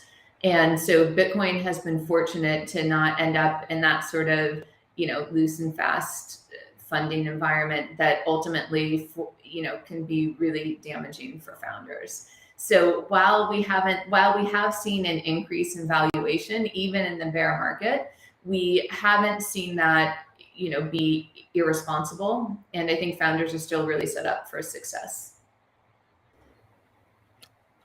Hearing all of that, if I had just woken up and not been aware of just the broader macro environment, it seems like the Bitcoin ecosystem itself continues to grow, is thriving, and there is just continued value add to the network itself, contributors, and so on.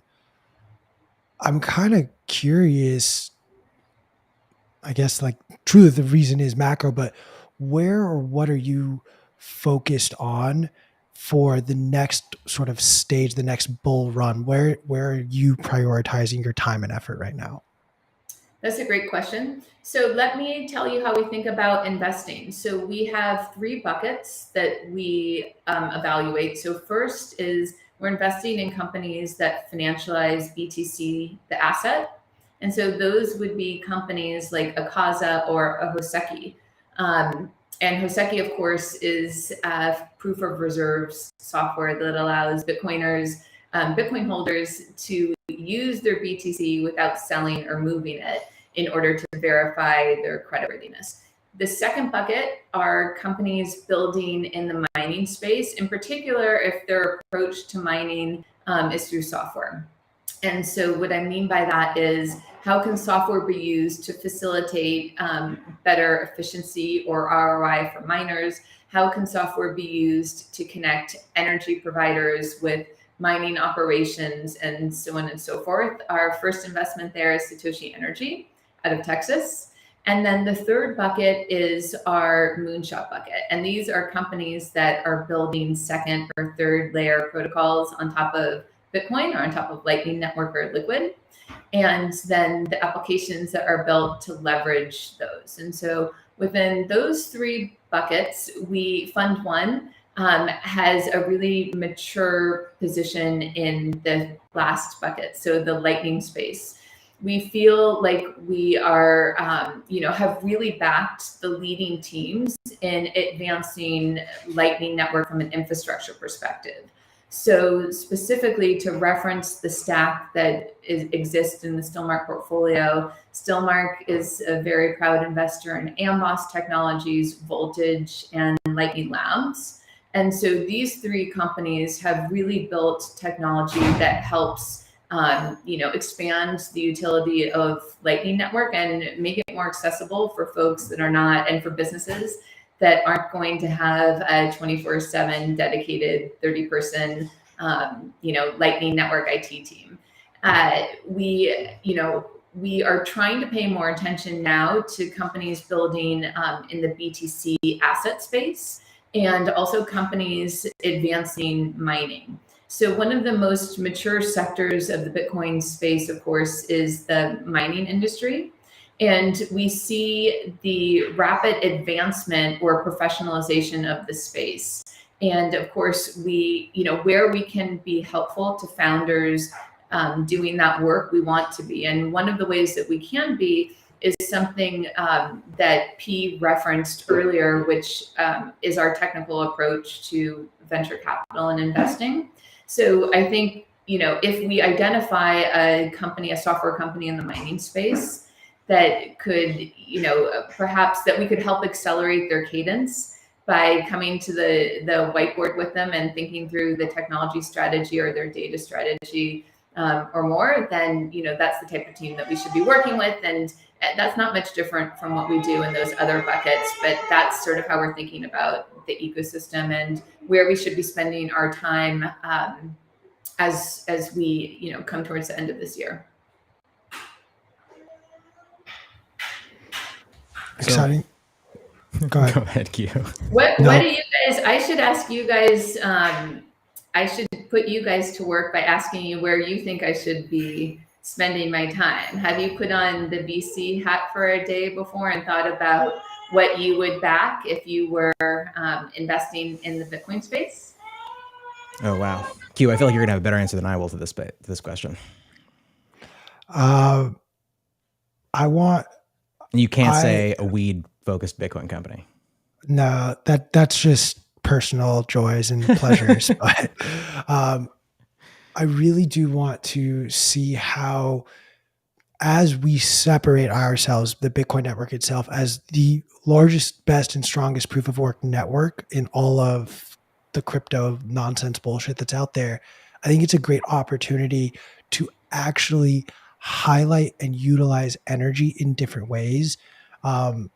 We spend so much time talking about the ability that upstream data and these different miners came up with to utilize stranded energy in the natural gas mining process. And this is an incredible, incredible process, but it's not going to stop there. I've long believed that it will the next iteration of clean energy capture and utilization will come from Bitcoin mining, because we are incentivized to find the cheapest, most efficient source of energy.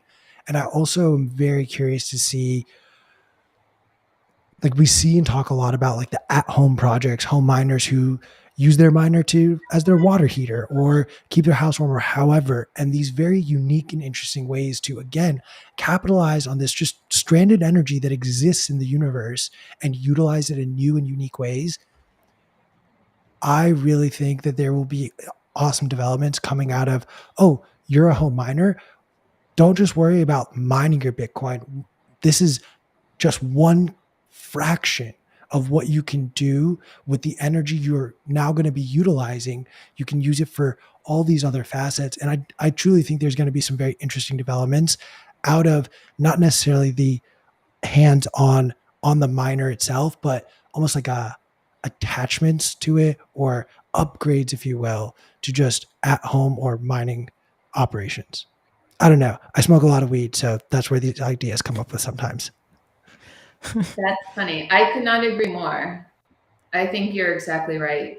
So we are, there's a lot in what you just said. So first of all, this is a very controversial statement, but I think that in addition to Satoshi solving the problem of how to resource the underbanked and unbanked, Satoshi also solved the climate crisis, if we want to call it that. So fundamentally, the way miners compete is for access to lowest cost of electricity.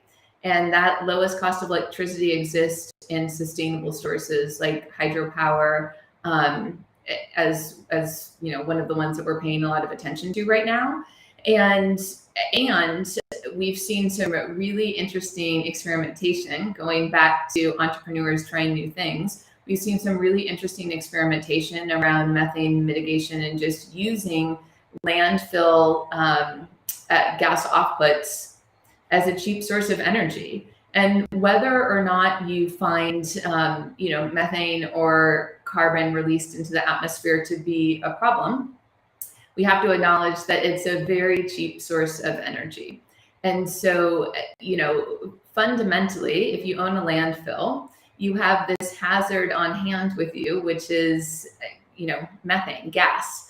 And so to be able to allow landfills to mitigate that hazard while also producing revenue from what they had previously considered a burden, I think that Vespine Energy is going to be the first and not the last company to recognize that opportunity and to capitalize on it.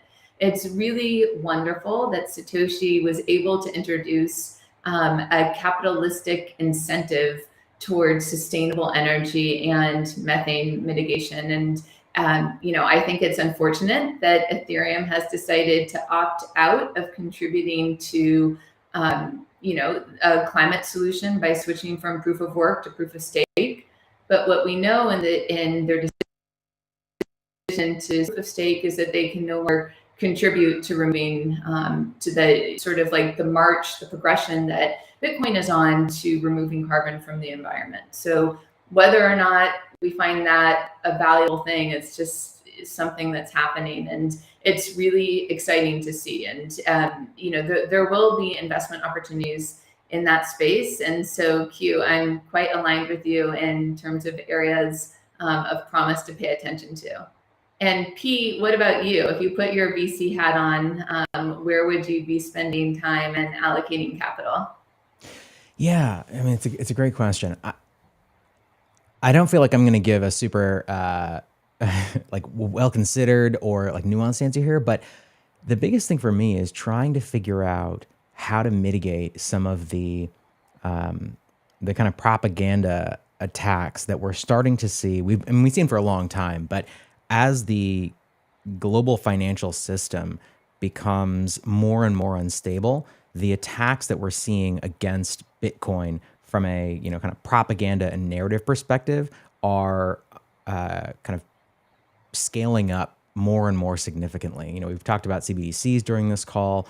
Obviously the kind of environmental attacks are ramping up, and as we all know on this call, those claims are utterly spurious, but they're still scaling. And the average person who has not, explored Bitcoin at all is often taken in by those narratives. And so I don't know what the solution is, but I think figuring out, the work that BPI is doing, the Bitcoin Policy Institute, is super important. And I don't know what it looks like to scale into those types of investments from a VC perspective. But if there are ways to combat the broader anti-Bitcoin narratives more effectively, if there are companies that are working really heavily in that area, I think those are going to become more and more substantial and important as time goes on.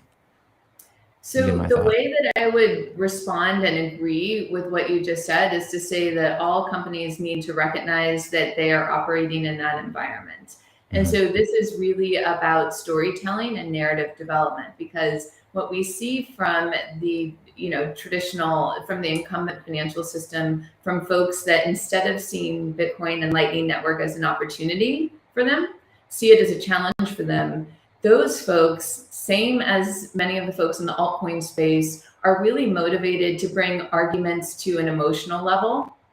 And Bitcoin responds with facts because we have the facts on our side. But the emotional arguments work when people are are spending 30 minutes on an argument versus spending days or weeks digging into the science and the math of it. And so what I think we need to do on the Bitcoin side and at a company level is to consider the appeal of our product and the message that it communicates for folks outside of the Bitcoin ecosystem. So for people that want to diversify into BTC, for example, but don't have, a week or two to go down the Bitcoin rabbit hole and understand what it is, or what proof of work is, or what it means for miners to compete for lowest cost energy. So when we're telling the story of what our company is, or what our product does, or what our roadmap aims to accomplish, we need, I think, to do that not just for Bitcoiners, but for folks that are going to be learning about Bitcoin through us. And we need to add emotion to the story. So we have the facts on our side, but we know that the emotional arguments can compel, especially in the short term. And so our work now is to add that storytelling into our business and consider it a fundamental part of what we do. And so what we'll be trying to support our portfolio companies in doing, and just the space as a whole, is to be, really thoughtful and to spend resources in developing the messages that we communicate. And so Bitcoin Magazine has been one of the most important leaders here. So I'm preaching to the choir when I say this, but I think the way that we address the problems that you point out is to all know that it's part of our responsibility to do a better job at communicating. And the way to know if we're doing a good enough job is to just observe the response to our message. And so we, are not going to teach everyone about proof of work until they get it and can explain it themselves. But what we can do is simplify the facts, summarize them, and add a good story to it. And for example, talk about how mining is contributing and on a path to be carbon negative in 2024, and how exciting that is, if that's something that excites, the person on the other end of the conversation. So I think it's a problem that all of us need to address and take seriously. But I think that I've seen like little glimmers of hope that our messages are starting to stick, or are sort of, the simplification of some of the facts we offer back in these types of conversations are starting to stick. So as an example, to take in a little bit different of a direction, we have seen historically this ambition from some communities in the altcoin space to confuse and to obfuscate exactly what they're doing, or how what they're doing is related to Bitcoin. So a great example of that is that there's this sort of desire for an attachment to Lightning Network.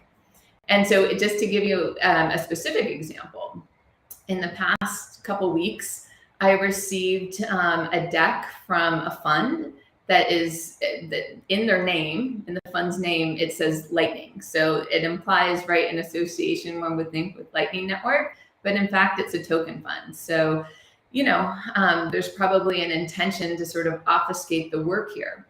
But I'm starting to be better able to explain what Lightning Network is and how it's specific to Bitcoin and what that means in terms of what you get from Lightning Network. And how that compares and contrasts with what you would get with a token or an altcoin protocol. So I hope that we're starting to get better about figuring out how to push back and counteract some of the FUD or meme style attacks that Bitcoin has handled. But I'm certainly excited about the work of Bitcoin dedicated policy groups, and I'm hoping to see more Bitcoin dedicated lobbying efforts and just basic communication efforts with folks that exist outside of the community and won't have the time to ramp up on Bitcoin technologies the same way we did. Love it.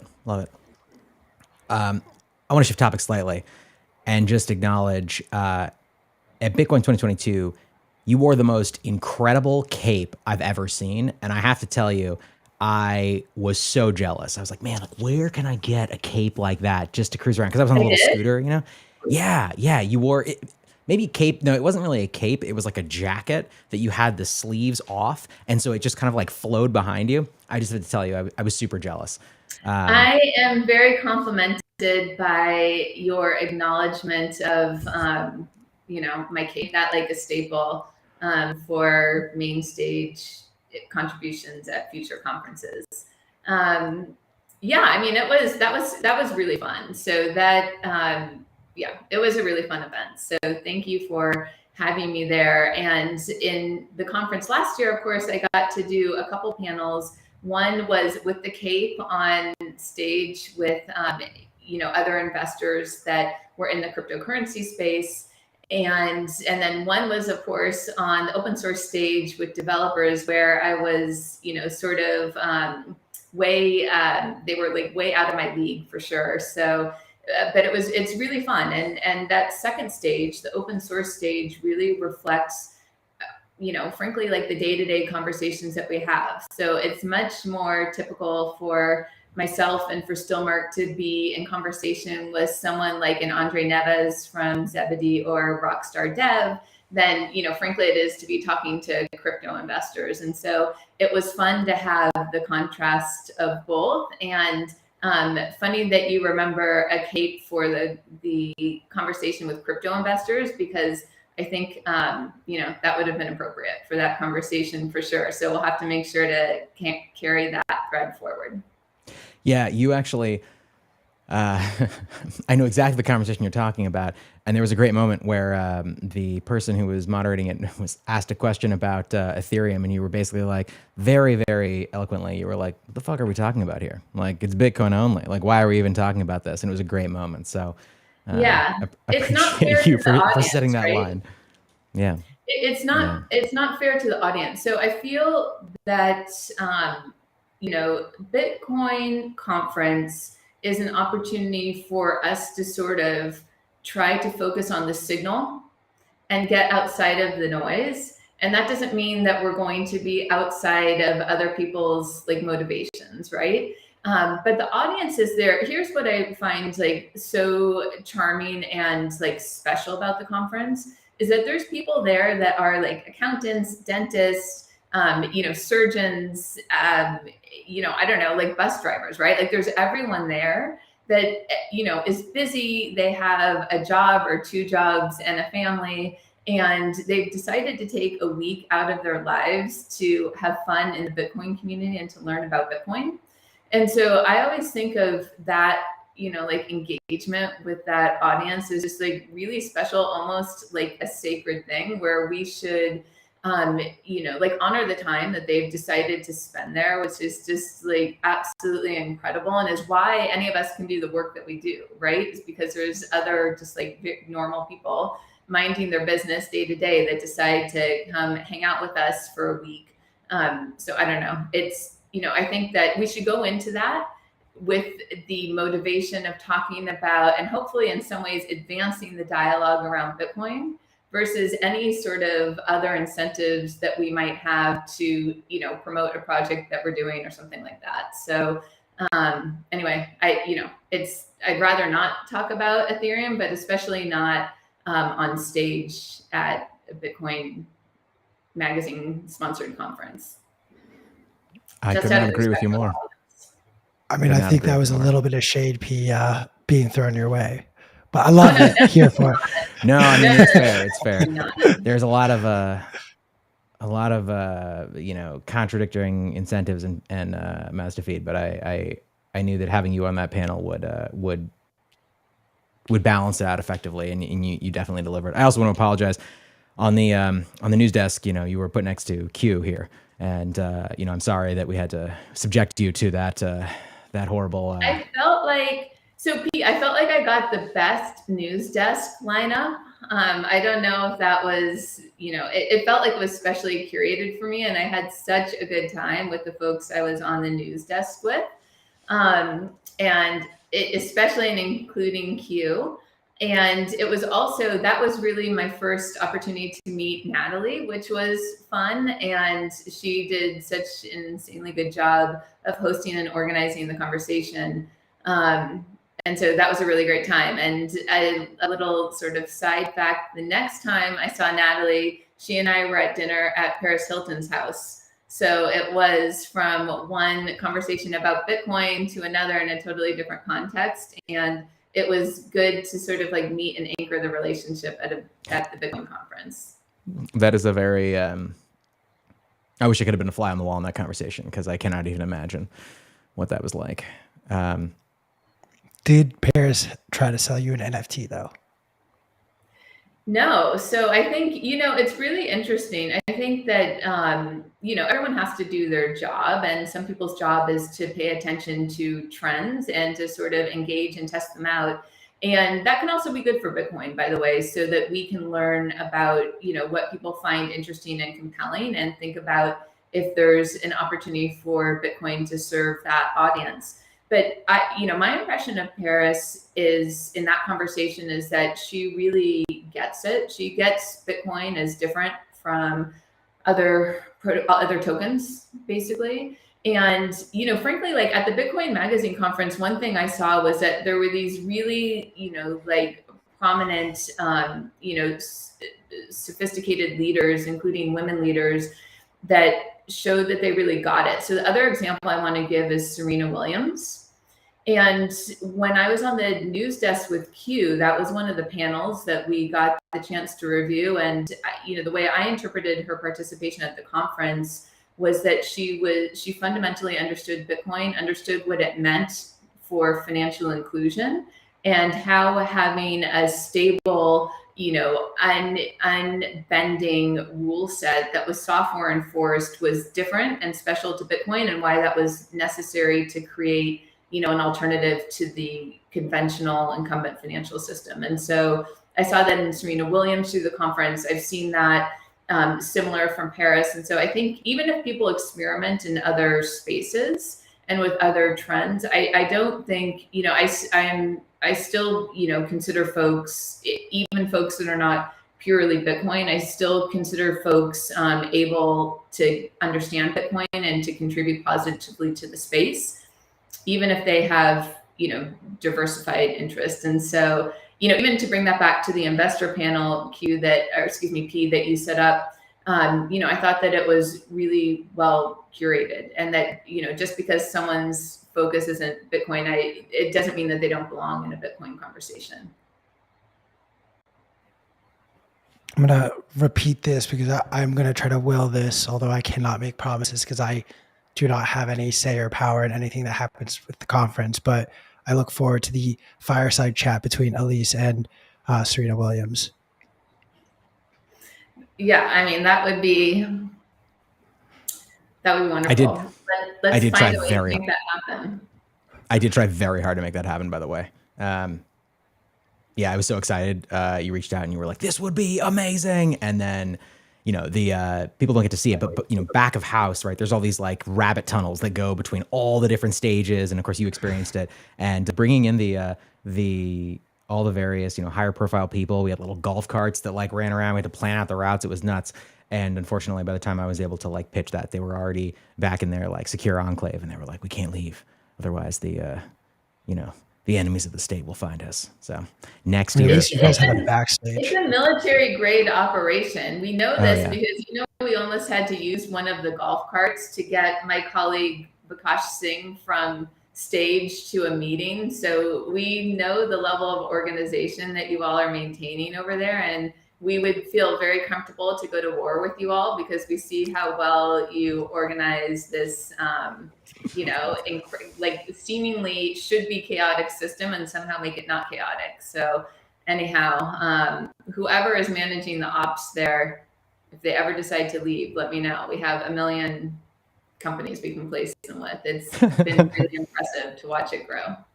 I'm going to do one of my world famous dramatic readings. And of course, we're bringing back the image version of this, but truly what you see is like the nicely stitched, the meme where it's like, oh, like what you see on the front and it's like so beautiful and perfect. And then the back, it's all crossed over. And it's like, this doesn't make sense how the front looked that pretty.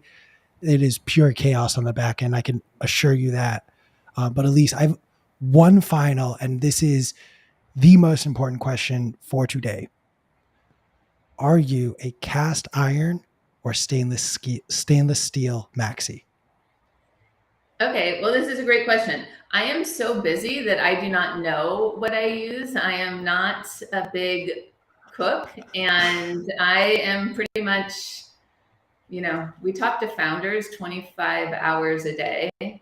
So that does not allow for cooking hours. And so I don't even know what we use. So I am opting out of the Twitter drama. Exactly. Because I just don't know. What should I be using? Personally, the winner of this is Nick Can't Mine because he cooks his steaks with molten lava. There's no better option. I loved it. You all lose. All joking aside, I love this meme right now. It's like basically for those of you that are not, deeply tied into the Bitcoin Twitter drama. There's a lot of like seemingly real arguments that happen on Bitcoin Twitter, specific technologies, specific people, and they get really, really heated, especially in bear markets, right? We tend to like anchor to something you said earlier, Alyse, these like extremely emotional things, because that's what forms memory. That's how we sort of anchor into reality. And so I have been absolutely loving the kind of like meme battles that happen. And my current favorite one is, of course, the cast iron versus stainless steel, with just everyone coming out of the woodwork on one side or the other. It's very dramatic. If you're listening and you have not weighed in on the battle, please do so. I, of course, made the point that unless you're cooking with sort of black hole singularity egg-shaped object that hatches your fully cooked steak into reality, you're a statist shill. I feel like I'm right, but everyone has their own opinion, and some of those opinions are wrong. So I'll leave it at that. We like to have fun on this show. Alyse, as we wind down, what did we not get an opportunity to discuss with you that you would like to take this time to just share or discuss with our audience before we wrap up? I'll just share that if there's founders watching that want to connect to discuss and allow us to learn about what they're building, that they should reach out. So we have a website, stillmark.com, and we have a special button on that website that allows founders to just reach out and email us.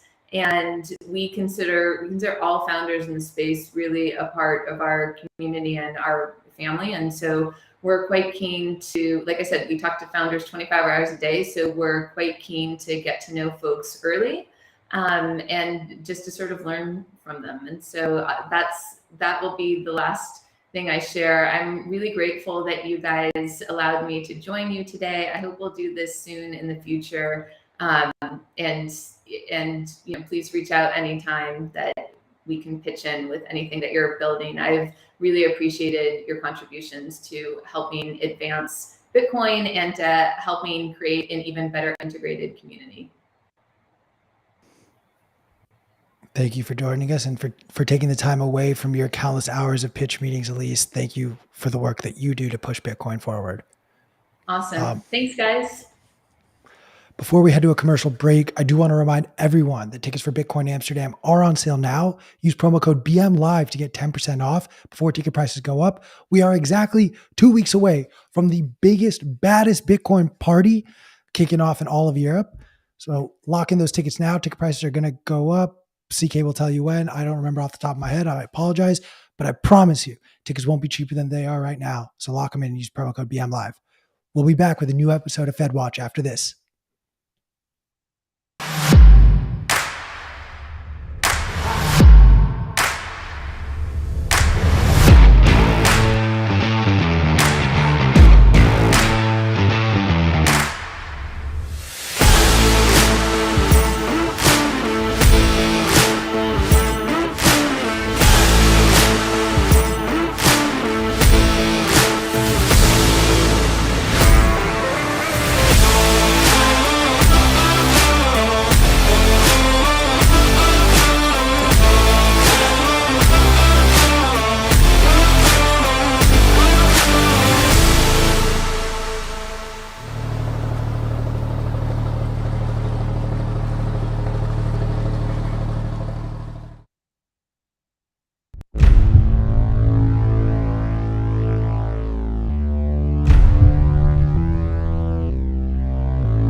Bitcoiners, we are back with another episode of Fedwatch. I am CK. As always, I am here with Ansel, Lindner, and we are joined by one of my good friends, David Lawant, the head of research over at Bitwise Investments.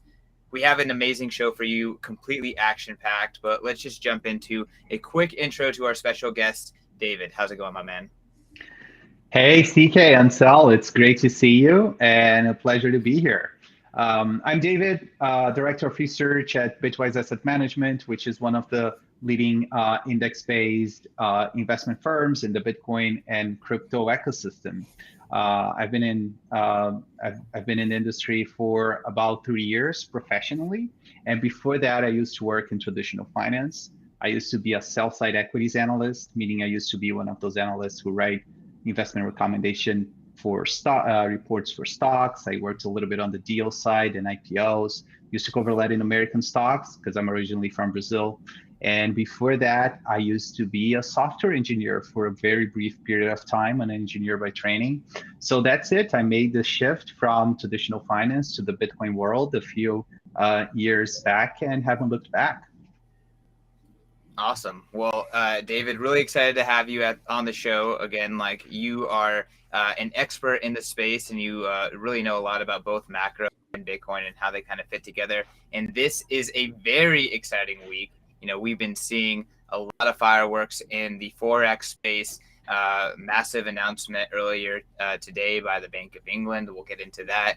But I guess before we jump into all of that, a little bit of housekeeping. Like you mentioned, Bitcoin Amsterdam is coming up in exactly 14 days. In less than 2 weeks, I'm going to be in Amsterdam, so I'm really excited for that. And ticket prices go up in 8 days. So go get your ticket. It is time for an emergency vacation to the Netherlands. Travel restrictions have changed and have now become very, very open. And y'all, it's going to be absolutely fantastic event. I cannot wait. Going to be thousands of European Bitcoiners there, and a huge highlight on the people building and moving this movement forward in Europe. So those used to Bitcoin Miami and other events in the US, definitely a very unique and bear market vibe there. So of course, promo code BM Live to get 10% off your tickets. Also, the new Bitcoin magazine featuring President Nayib Bukele's op-ed about why we should stop drinking the Kool-Aid of the big bankers. That is coming out very, very soon. Get your subscription today. Again, code BM Live to save 10% off on that as well. Ansel, back to you, and maybe we can touch on our agenda. All right, yeah, I'm super excited to have you on the show, David. Bitwise has a lot of stuff going on. Can you bring us up to speed on what you guys have on your plate right now? Yes, of course. So, we at Bitwise, we've been in the market for about 5 years now, and today we have a variety of funds. I think our last AUM data point that we published externally was around 1.3 billion at the end of last year.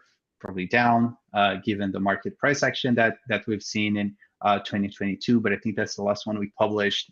I mean, we are kind of actually very excited about this bear market. I'm particularly really excited about it. I've been through one bear market. I'm not a Bitcoin OG, but I have been through the 2018 bear market. I think it's one of the most exciting times to build, straighten your convictions, and think about the market. So we've been doing a lot of educational work at Bitwise, including using material from you, Ansel, as you know well. So we continue to talk to clients, educate clients, try to help them understand how they can fit this world into their traditional finance frameworks. Bitwise is mostly focused on the RIA, or financial advisor, and institutional channels. We continue to do that. We have been launching some new funds, and we'll probably continue to do the same. So for us, it's we're seeing this, we're here for the long term. We're seeing this as an opportunity to keep building and keep moving forward. Awesome. And you guys are doing work on the ETF side of the house, right? So What is your take on the relationship with the SEC and the Bitcoin industry? Yes, this is correct. So Bitwise has filed for two spot Bitcoin ETF applications. We so far have been, of course, focused on the spot product, which is different from the futures-based product that the SEC approved a while ago. Our second application was denied a few months back, and it was a pretty robust application, I think, for those who are interested. We produced a ton of research on the underlying market underpinnings and why we do believe that in the Bitcoin market there is a sizable regulated market, which is one of the hurdles that the SEC wanted to approve a Bitcoin spot ETF. So we've done a ton of research, statistical, quantitative research to make that case. Our filing was, of course, denied, together with the applications from other players in the industry. And I think right now, to state a little bit the obvious, there is this kind of jockeying situation between the SEC and the CFTC, and who is going to regulate the market and who is going to regulate spot exchanges. And I think that at least until we see some of those jockeying sorted out, I don't see how we can make progress on the spot Bitcoin ETF process, at least for the short term. Continue to be, of course, excited on the long run. We think it's a matter of when and not if, but I just think that this is not something that we should expect to happen anytime soon. So kind of on the tip of the ETF, I guess like the end of last bear market was kind of marked by a report that came from Bitwise, in which Bitwise actually analyzed trading volume for Bitcoin, and you showed that the majority of trading volume was fake, and you actually showed that the majority of real trading volume was happening on a handful of mostly regulated exchanges. I remember Bitcoin Tina commented that this is the most bullish thing he's seen, and that higher Bitcoin prices were nigh. And that really was, that marked the bottom, and Bitcoin's price did continue to climb from that point on. Can you walk through, I'm sure you're part of that report. Can you walk through that report, what we've seen in the last 3-4 years since, and, maybe what we're how we're viewing the current state of kind of Bitcoin trading? Yes, of course, I can definitely talk about it. I was not actually part of that report. I joined Bitwise almost a year after I think it was published, but I'm of course familiar with it and I've read it multiple times. I think the idea there was to try to show a little bit how organized the Bitcoin spot market was. And the two conclusions from that report was that, one, yes, we reached the conclusion that 95-ish% of the market activity is fake, and especially back then, of course, there was a lot of activity and non-economic activity happening across exchanges for a number of reasons that we can get into, but probably don't need to right now. But the other thing that was interesting from that report is that the 5% that actually is left, it was an extremely well-organized and an extremely efficient market. So the thing is that once you separate the wheat from the chaff, once you start looking at the actual real activity market, you can see a relatively different picture in terms of how efficient and organized the Bitcoin market is. That was part of our first ETF application, which was denied. And I think, thinking back, I think that back then there probably were reasonable reasons for the SEC to reject a spot Bitcoin ETF under the current applicable rules. Back then, there wasn't, actually there were very few, if any, institutional custodians for Bitcoin. The CME futures contract was not yet launched. So I think that it was reasonable to have concerns around how organized the market was back then. But since 2017, and I definitely don't need to go through this in with this public, there has been a ton of advancements with regards to the institutionalization of the market. So we had a number of custody providers to the point that today there's basically a number of institutional regulated custodians, Bitcoin custodians available to the market. The CME futures market became the most relevant, or if not for most of the time, one of the most relevant markets in Bitcoin. We had a number of financial institutions, and I don't need to go through the whole institutionalization process of Bitcoin that happened over the last 4 years, but this is something that I'm sure has helped this market to be more efficient, more organized, and more likely to achieve the status or achieve the possibility of having a spot ETF approved. As I said, we just think this is a matter of when, not a matter of if. So there was a very long process over the last 4 years that brought in a number of important institutions that were very helpful to, I think, make the adoption for Bitcoin available to the general average investor, but also to the more institutional investor that sometimes has restrictions that the retail investor or even the other types of investors might not have. Awesome. So yeah, Bitcoin is becoming a grown-up market. It's really maturing a lot. And Yeah. what are the other macro markets that it's trying to be considered alongside? That's where the rest of macro is kind of falling apart and is very stable. I've noticed that especially in the last 6 months. You know, Bitcoin has been very stable while all of these other things are collapsing around it. I think that's interesting. But getting into that, so we're super excited to have you here and go through a normal show where we just bring you onto our roundtable and we go and discuss these topics. Up first is our Bitcoin charts. So Cris, we're up on the slide number 1, please. So this is the Bitcoin daily chart, and I like to start here on Bitcoin because it keeps us anchored in Bitcoin, even though we talk mostly about Mac and price. I believe is one of the most, the biggest thing. It's if price dropped by 90% and stayed there for 10 years, this space would shrink a lot. So price is very, very important. This is the daily chart. I just highlighted some support there at around 18,000. The diagonal trend line coming down, and it looks like we're showing a little bit of a strength over the last couple of days, but really the term I've used is it's just been flaccid over the last couple months, the Bitcoin price. But there is some signs of hope. So if you go to the next slide there, Cris, that is the weekly chart. And I want to highlight this green bar is a weekly bullish divergence. And that is the first weekly bullish divergence in the history of Bitcoin.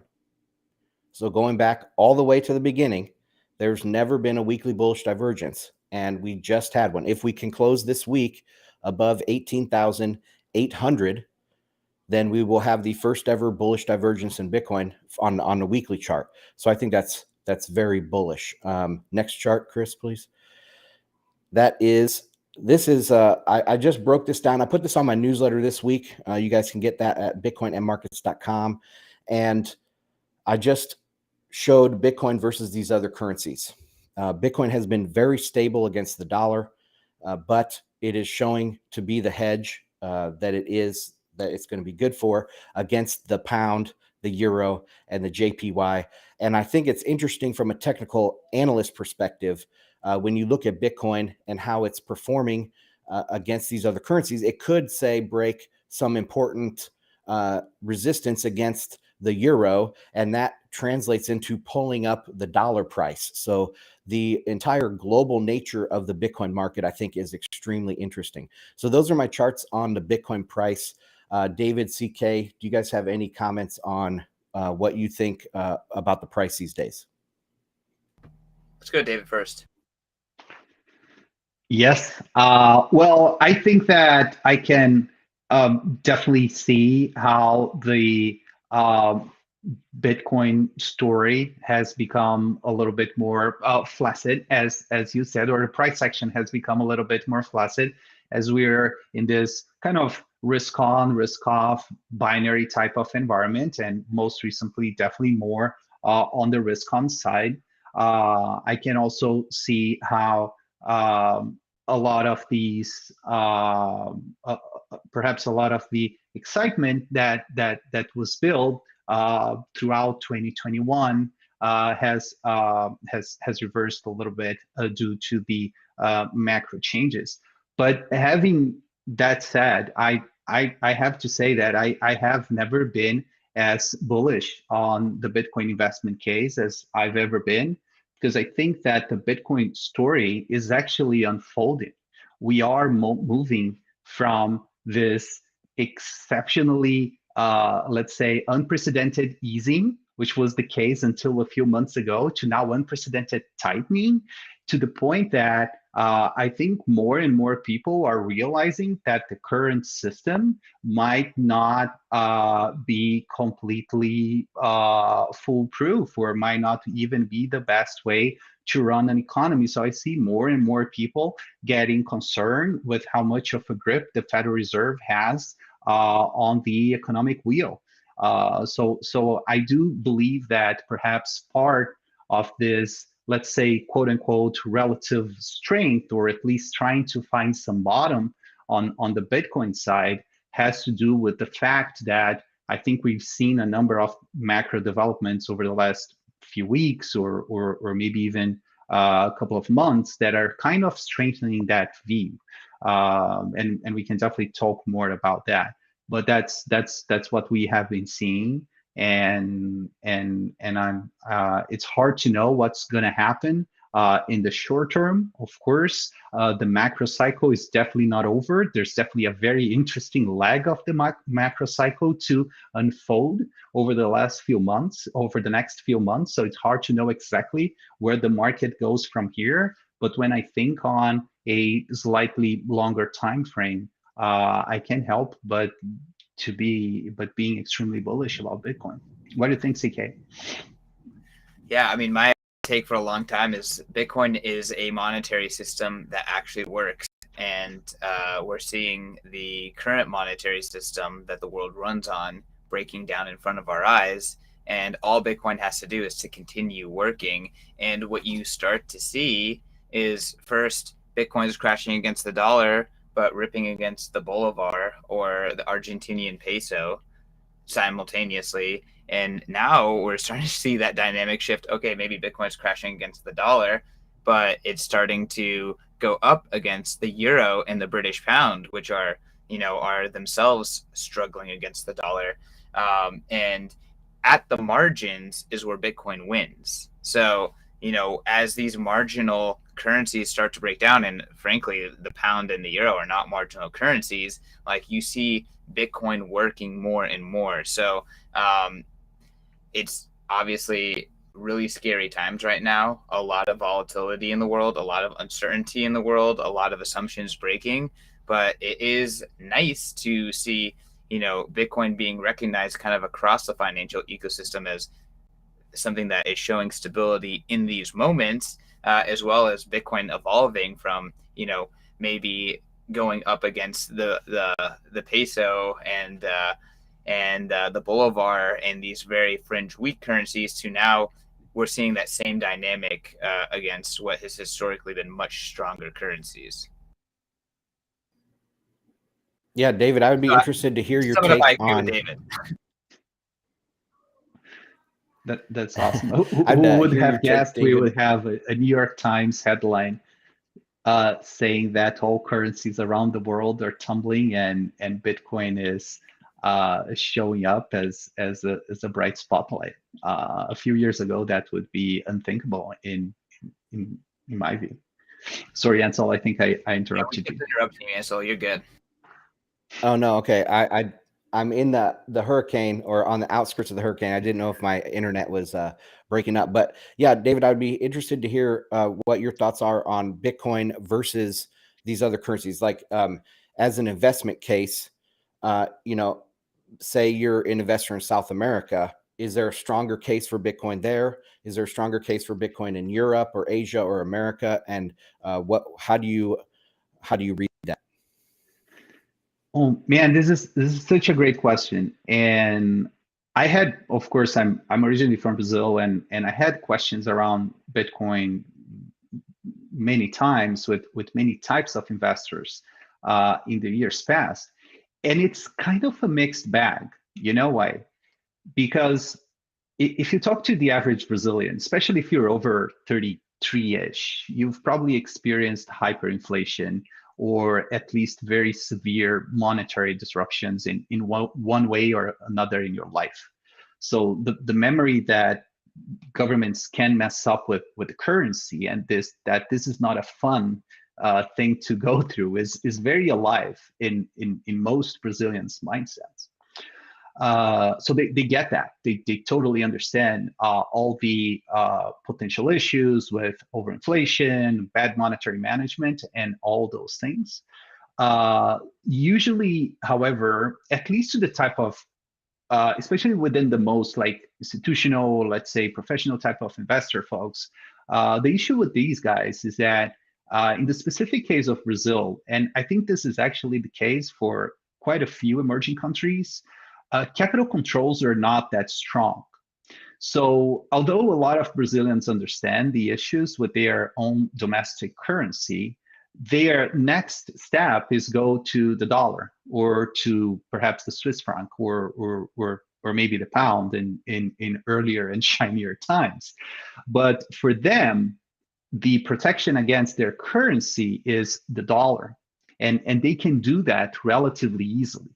So you kind of come back to the same discussions that we have here in the US. So say, no, you're actually, when you have, when you want to build a case for Bitcoin, you're probably building a case against broader fiat monetary mismanagement more broadly.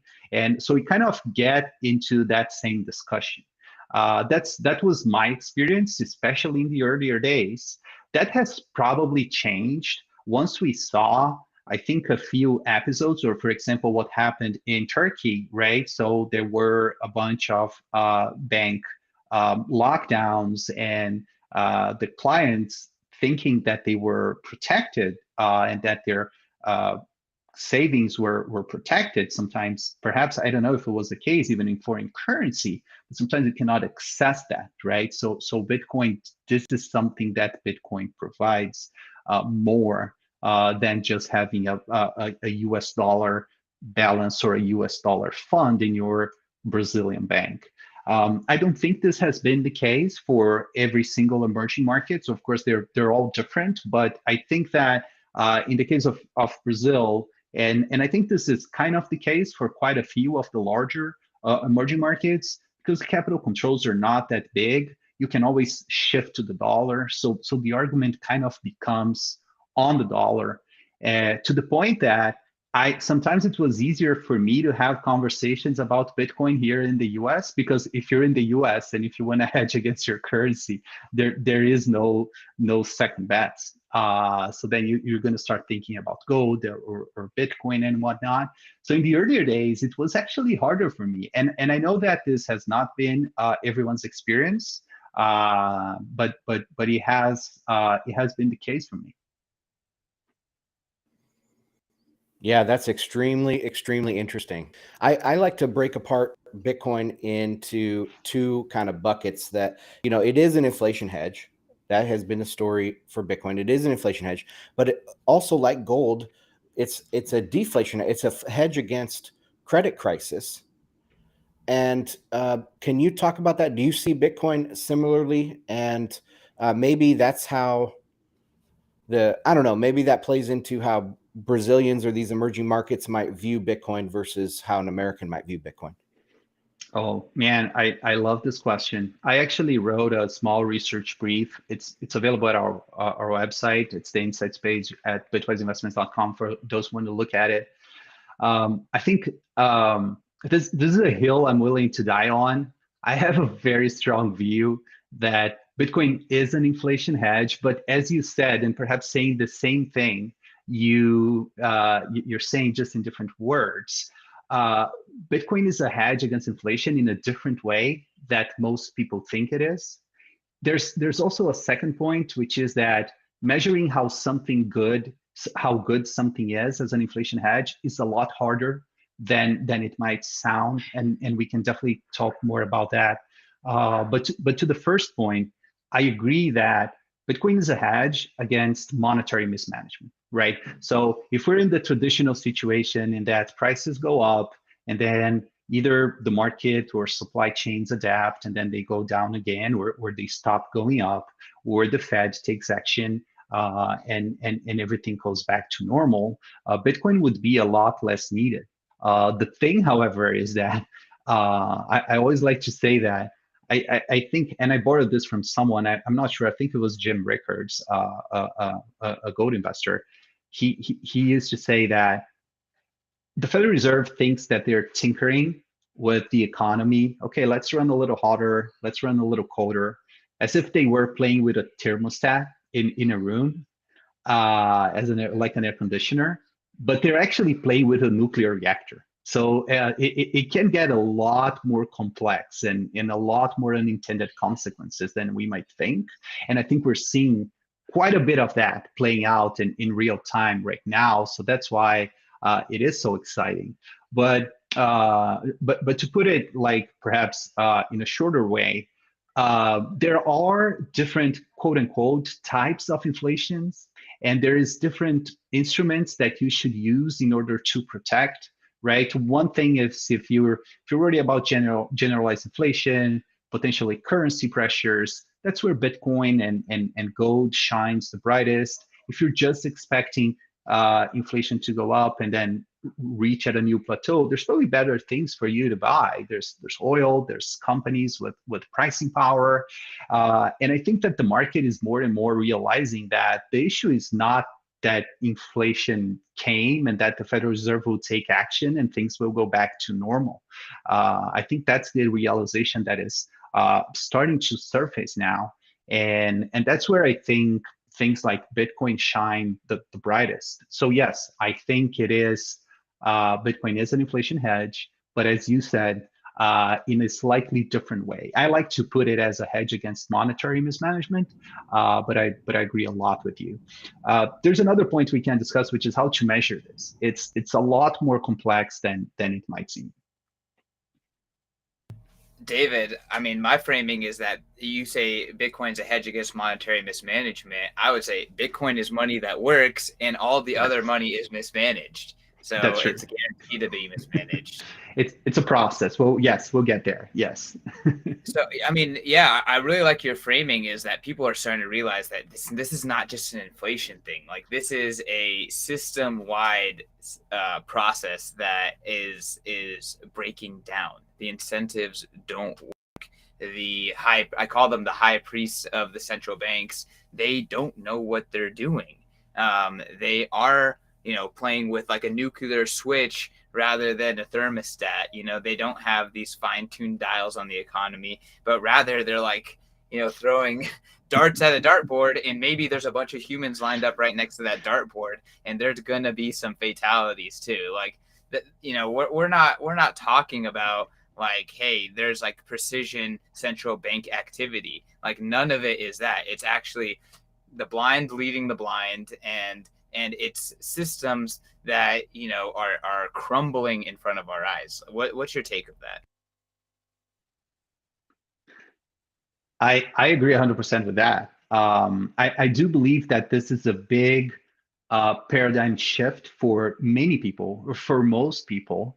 I mean, I'm part of the Bitcoin community. I've been into Austrian economics. I've been a sound money advocate for a little while, for actually before learning about Bitcoin.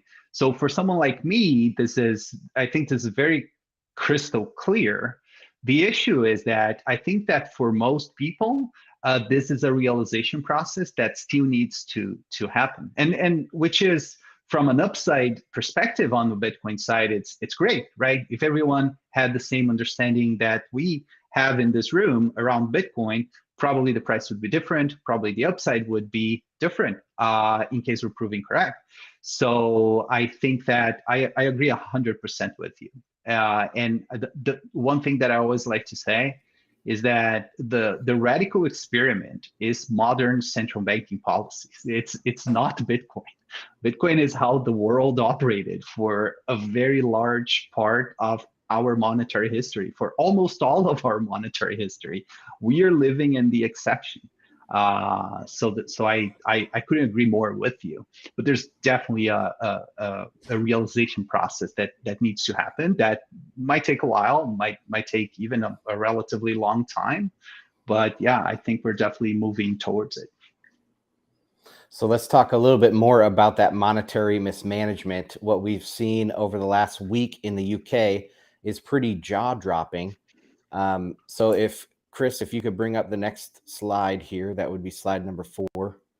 This is just a quick look at the pound this year, dropped from 135 this year all the way down to 105, and really has been accelerating in the last week. Next slide. This is the 10-year gilt or UK government bond. And man alive, has it just exploded. When I see this chart, I think this is just pain, you know, lots and lots of pain out there. It started this year at about 1%, and it hit 4.5% before this recent intervention, which we'll talk about here in a second. The next chart I have is the 30-year government bond. And so after, I mean, you can see it rose from about 1.25% at the beginning of the year all the way up to 5%. It looked like the wheels were falling off of the financial system over there in Great Britain. And so then they came out and announced some intervention, and you can see that big red candle today. I updated this at about noon Eastern time. It might have changed since then, but really it's fallen almost an entire percent in just one day, 100 basis points, which is a pretty incredible move. If you go to the next slide, Cris, this is the announcement that came out of the Bank of England, and I'll just read through this. As the governor said in his statement, okay, now I can't see it. It's too small. Hold on a second. All right, there we go. As the governor said in his statement on Monday, the bank is monitoring developments in financial markets very closely in light of the significant repricing of UK and global financial assets. This repricing has become more significant in the past day, and it is particularly affecting long-dated UK government debt, were dysfunction in this market to continue or worsen, there would be a material risk to UK financial stability. This would lead to an unwarranted tightening of financial conditions and a reduction of the flow of credit in the real economy. I think it's already there. In line with this financial stability objective, the Bank of England stands ready to restore financial functioning and reduce any risks from contagion to credit conditions for UK households and businesses. Now, this is the important part here. To achieve this, the bank will carry out temporary purchases of long-dated UK government bonds from 28 September, that's today. The purpose of these purchases will be to restore orderly market conditions. The purchases will be carried out on whatever scale is necessary to effect this outcome. The operation will be fully indemnified by His Majesty's Treasury. So, any scale necessary. That is very reminiscent of Mario Draghi back in, what was it, 2012 or so, 2013, when he's like, what was his quote? That he'll do whatever it takes. And then Powell just came out and said, it will be enough. Trust me, it will be enough. So central banks, they're kind of copying each other here. And the UK might be the first one to snap and pivot. So what's your take on the last, I would say, 48 hours in UK government bond sector? Well, nothing but Absolutely massive. Someone wrote here in the chat, explain it to me like I'm a Doge holder. And I think there's probably two things to keep in mind here. Number one, the combination of higher yields and currency weakness is very rare in developed countries. This reminds me a lot of emerging market type of crises that we used to see. Usually these things, when you raise yields, when yields go up, currencies strengthen. So it's those two things happening at the same time definitely signal a very strong lack of confidence within bondholders in general. And the second thing is, of course, because this is a very atypical situation in the market, the Bank of England has stepped in, announcing a quote unquote temporary purchase of long-term bonds. And basically, the intention to do that is to quote unquote restore order in the market. I think here it's also important to keep in mind that I'm not an expert in UK finances or monetary policy at all, but the Bank of England was doing quantitative tightening until yesterday, basically. And so that's a pretty big reversal versus what it was doing. It is a very big change in the policies that they were pursuing. I would love to hear your takes, Ansel, CK, of course, too. But I think that this is another one of those instances that show that monetary policy is not unconstrained, that there are very real world limits to what you can do. It's relatively hard to stay within those limits in the political system that we have today governing these monetary authorities. So that's kind of where I think Bitcoin dovetails very nicely as this mutable monetary policy type of monetary instrument. So I think this is just another instance of that. No, not just another instance. It's an amazing instance of seeing that play out in real time, especially in a country that is important as the UK. I think it's absolutely breathtaking. What do you guys think? I have to kick it over to Ansel. I'm sure he has a more intelligent take. Well, my take is that the market forced this on the central bank. And that's one thing I've been saying about the pivot for pretty much the whole year, is that when it comes time to pivot, the Fed or the ECB or the the Bank of England, they aren't going to have a choice. The market is going to force them to pivot. And that's what we're seeing here. Apparently, there was a bunch of pension funds that were getting margin called. And so they had to come in and save that. And it might not only be UK pension funds. I mean, it might be some European pension funds, or some other American pension fund. I don't know. Like there was some big players that were about to explode, and it forced the banks to pivot. It forced the bank to pivot. And so the same thing is going to happen with the ECB. The same thing is going to happen with the Fed. The Fed tells us that they're data dependent. They tell us that they follow the market. And all of these rate hikes that we've seen over the last 6 months, I mean, the market has given them this space, so the rates have moved up and the Fed has moved up rates. Then the market has moved up and the Fed has moved up rates. So if that changes, which is possible, like if Chris, if you could bring up slide number 9, please. This is all of the, next one. Perfect. So this is all of the tenors here up to the 10-year. So the 4-week, the 3-month, the 6-month, the 2-year, 5-year, 10-year. And you can see that the US bonds also rallied today. So the yields were falling on this news.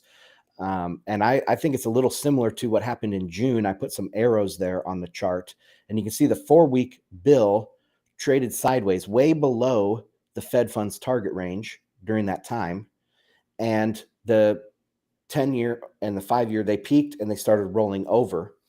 And I think that could replay itself today. And if that's the case, if the 10-year, say, is inside the Fed funds target range, are they going to be able to hike again? I think so. Something will probably break before that. And last thing I'll say before I hand it over to CK is that we've been talking about the end of Q3 for a long time on the show. And what's coming up at the end of this week? It's the end of the third quarter. That is traditionally when all of these financial crises happen. And I'm not surprised that things are starting to fall off. You know, the wheels are starting to fall off right here at the end of the quarter. So anyway, all right, CK, back to you. No, I think great context, Ansel. And yeah, I mean, on this show, you have been talking about Q4, specifically the fall, as being time for a lot of fireworks.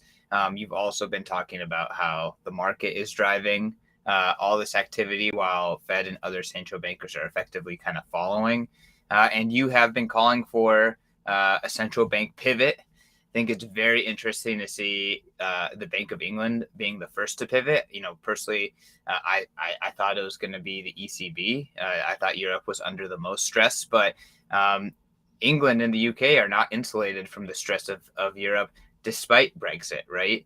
And I'm very interested to see what the narratives are going to be like playing out. And I'm curious, either from Ansel or David, does this, I mean, it sounds like Ansel thinks this is the case, but does this spell, you know, kind of pivot across the board on central banks as market conditions change across the board?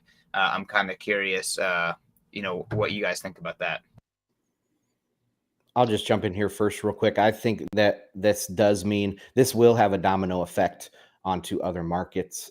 So pausing or pivoting across the board.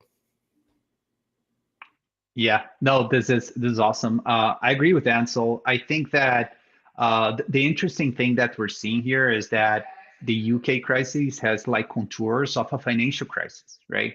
Until recently, most of the market was worried about economic slowdown, which is something that has a much slower transmission mechanism compared to a financial market, which has prices reflected on the screen instantly. So these things, they transmit a lot faster.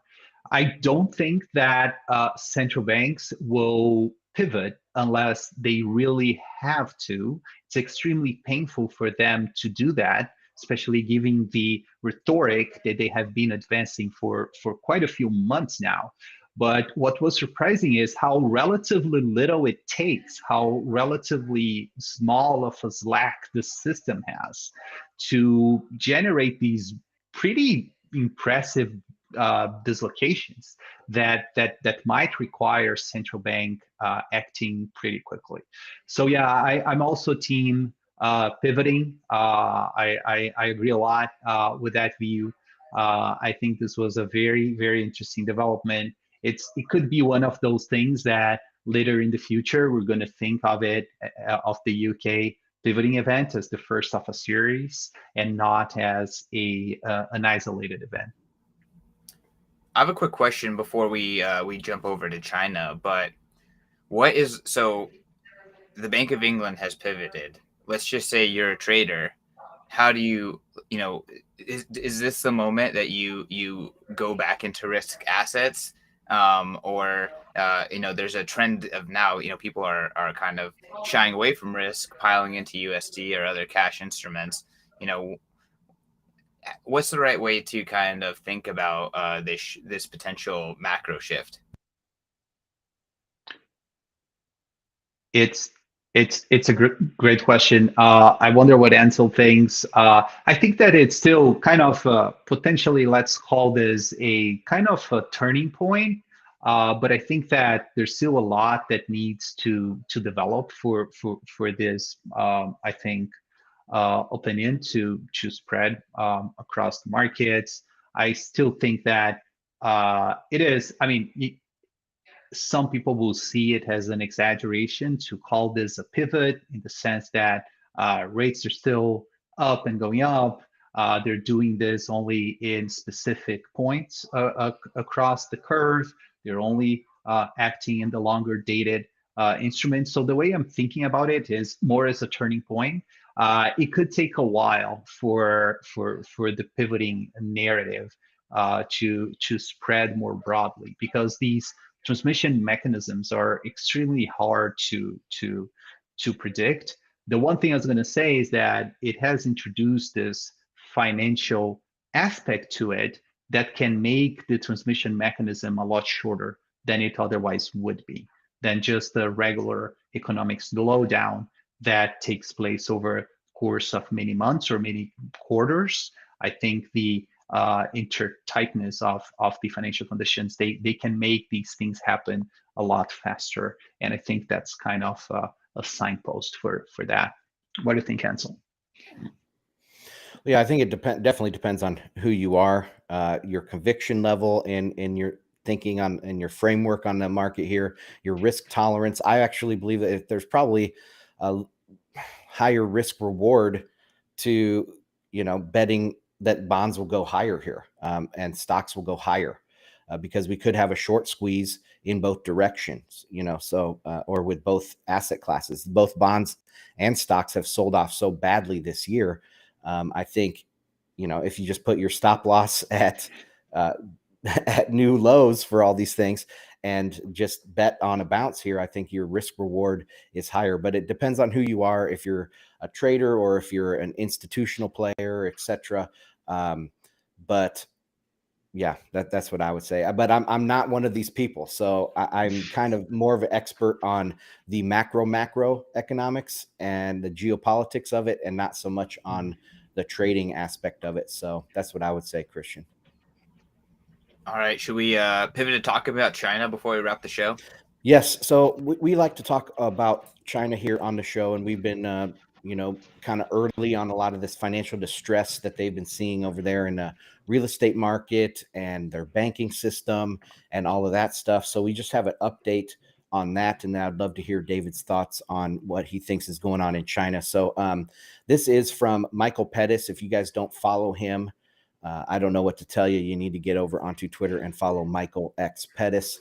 But he has a very short tweet thread here that I'm just going to read through. So this is an article from the Wall Street Journal, and I will link to that in the show notes of when we put out the audio version of this podcast. But here it goes: is nearly 60% of China's overseas loans are now held by countries considered to be in financial distress, compared to with just 5% in 2010. I've long argued that what others described as debt trap diplomacy was in fact mostly inexperience. China made the same set of mistakes that every other country has when it has first gone out. During the days of rising trade surpluses and surging commodity prices, it was too easily impressed with its own lending skills and far too optimistic about repayment prospects. That was never going to last, however, and soon enough, that was never going to last, however, and soon enough, we would see a sharp reduction in Chinese lending to developing countries. That started happening in 2015 and 16, and I expect Chinese loans to developing countries only to decline further over the next few years. And why I highlighted that last sentence is because, all of these emerging markets are in recession. They need these loans. They need that irresponsible money lending from the Chinese banks, and now they're not going to get it. So that is, I think, on top of what we're seeing with a deterioration in all these financial markets. Now you have fewer lenders because the Chinese are not going to lend out to save you. So, David, over to you. What are your thoughts, I guess, quickly on China and maybe some of this BRI stuff that we're seeing collapse? Yeah, no, this is a great point. I'm by no means an expert in China or anything like that, but I have to say that I'm finishing to read a book that Ansel, maybe you read it. If not, I think you'd like it. It's by Peter Zeihan. I'm not sure if I'm pronouncing the author's name correctly. It's called The End of the World is Just the Beginning. And they paint a very interesting picture of this changing order, but they go beyond the financial or monetary aspect. The author covers transportation, manufacturing, energy. Like for me, it was very eye-opening too. I'm definitely familiar with the financial aspect of these things, so it was really interesting to see. And the author paints a very bearish picture about China when you think about it from a strategic, geopolitical, even economic aspect in the long run. I think that makes sense, and I think that we saw a number of exaggerations that were done during the great times that probably will need to be unwinded, and that's relatively painful to happen. So for me, this is kind of another instance of that longer process happening, but no expert on China by any means, but it just kind of called my attention on it. I mean, I think that's CK. I have one more. Go for it. Sorry, go ahead. I was just gonna say I have one more comment on this about the Belt and Road, and the guys that are on my Telegram that listen to my live streams over there, they record. But here it goes. So the Belt and Road stuff, just because you throw money at a problem doesn't mean that it's going to be able to pay back your investment. And so this BRI stuff, I think, was just throwing good money after bad, building all this infrastructure in these countries that are not viable. They won't be productive and pay for themselves in the long run. And we're starting to see that with what's happening now. That's awesome. All right, CK. I mean, I would say, if you zoom out, fiat money, credit-based money, whatever, it incentivizes poor asset allocation, poor capital allocation, and it's almost like a competition to generate more and more credit and debt in order to have some sort of competitive advantage. And we're just seeing that completely deflate. And who was the biggest beneficiary of that activity? I would say in the last 20 some years, it was China. Who is one of the biggest proponents of that activity? It's probably China. And now we're seeing, as that system activity falls apart, who is likely going to have the most pain? It's China. And this goes directly against the mainstream narrative that China is the new rising power, and that the Chinese centralized top-down decision-making way is the way in which other countries should start moving. We saw a lot of praise during the COVID pandemic and how China was handling it. We saw a lot of shock and awe over what China does leading up to this point. And it's very, very interesting to see that how people viewed the global economic system is kind of unraveling, especially with China having these issues and the Belt and Road Initiative having these issues. Very well said. So That wasn't really a do we have anything else to cover, or should we wrap it?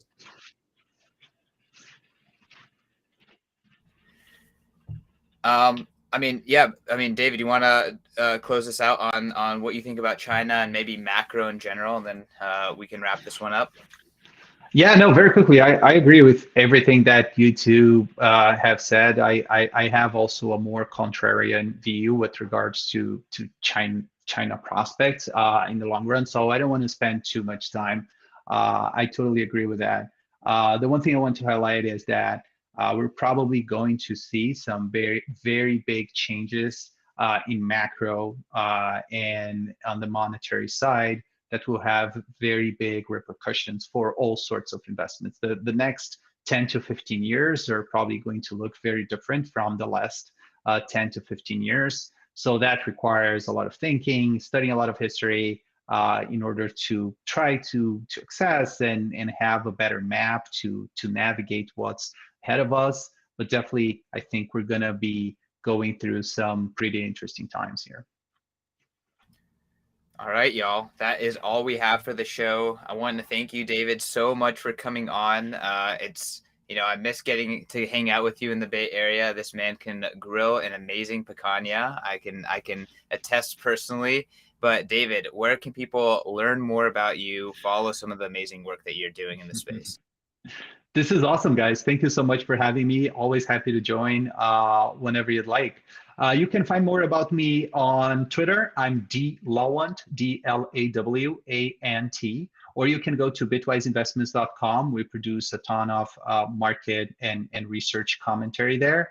And if you're in the Bay Area and if you want to hit me for a barbecue, especially a Brazilian barbecue, I'm always up for it. My DMs are open. Wow, here I was thinking an open special, invitation. But, you got an open invitation for the grill. Amazing. Well, hey, y'all, take him up on it. Go to the Bay Area Bitcoin meetup. I know David attends those on occasion. Very cool. Y'all can follow me at CK_Snarks. Ansel, where can people find more about you?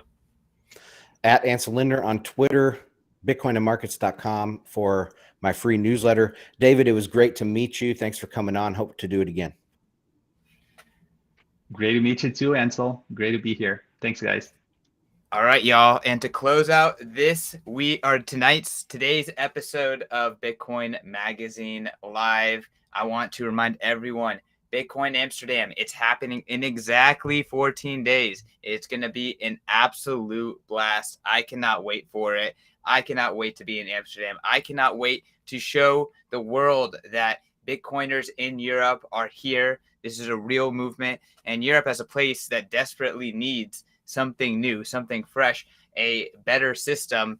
Bitcoin is here for it. So I'm very excited for everything that's going to be happening at Bitcoin Amsterdam. Make sure to use promo code BMLive. Plan that vacation. It is not too late. And y'all, that is it for me. Thank you so much for watching, and see you tomorrow. Peace.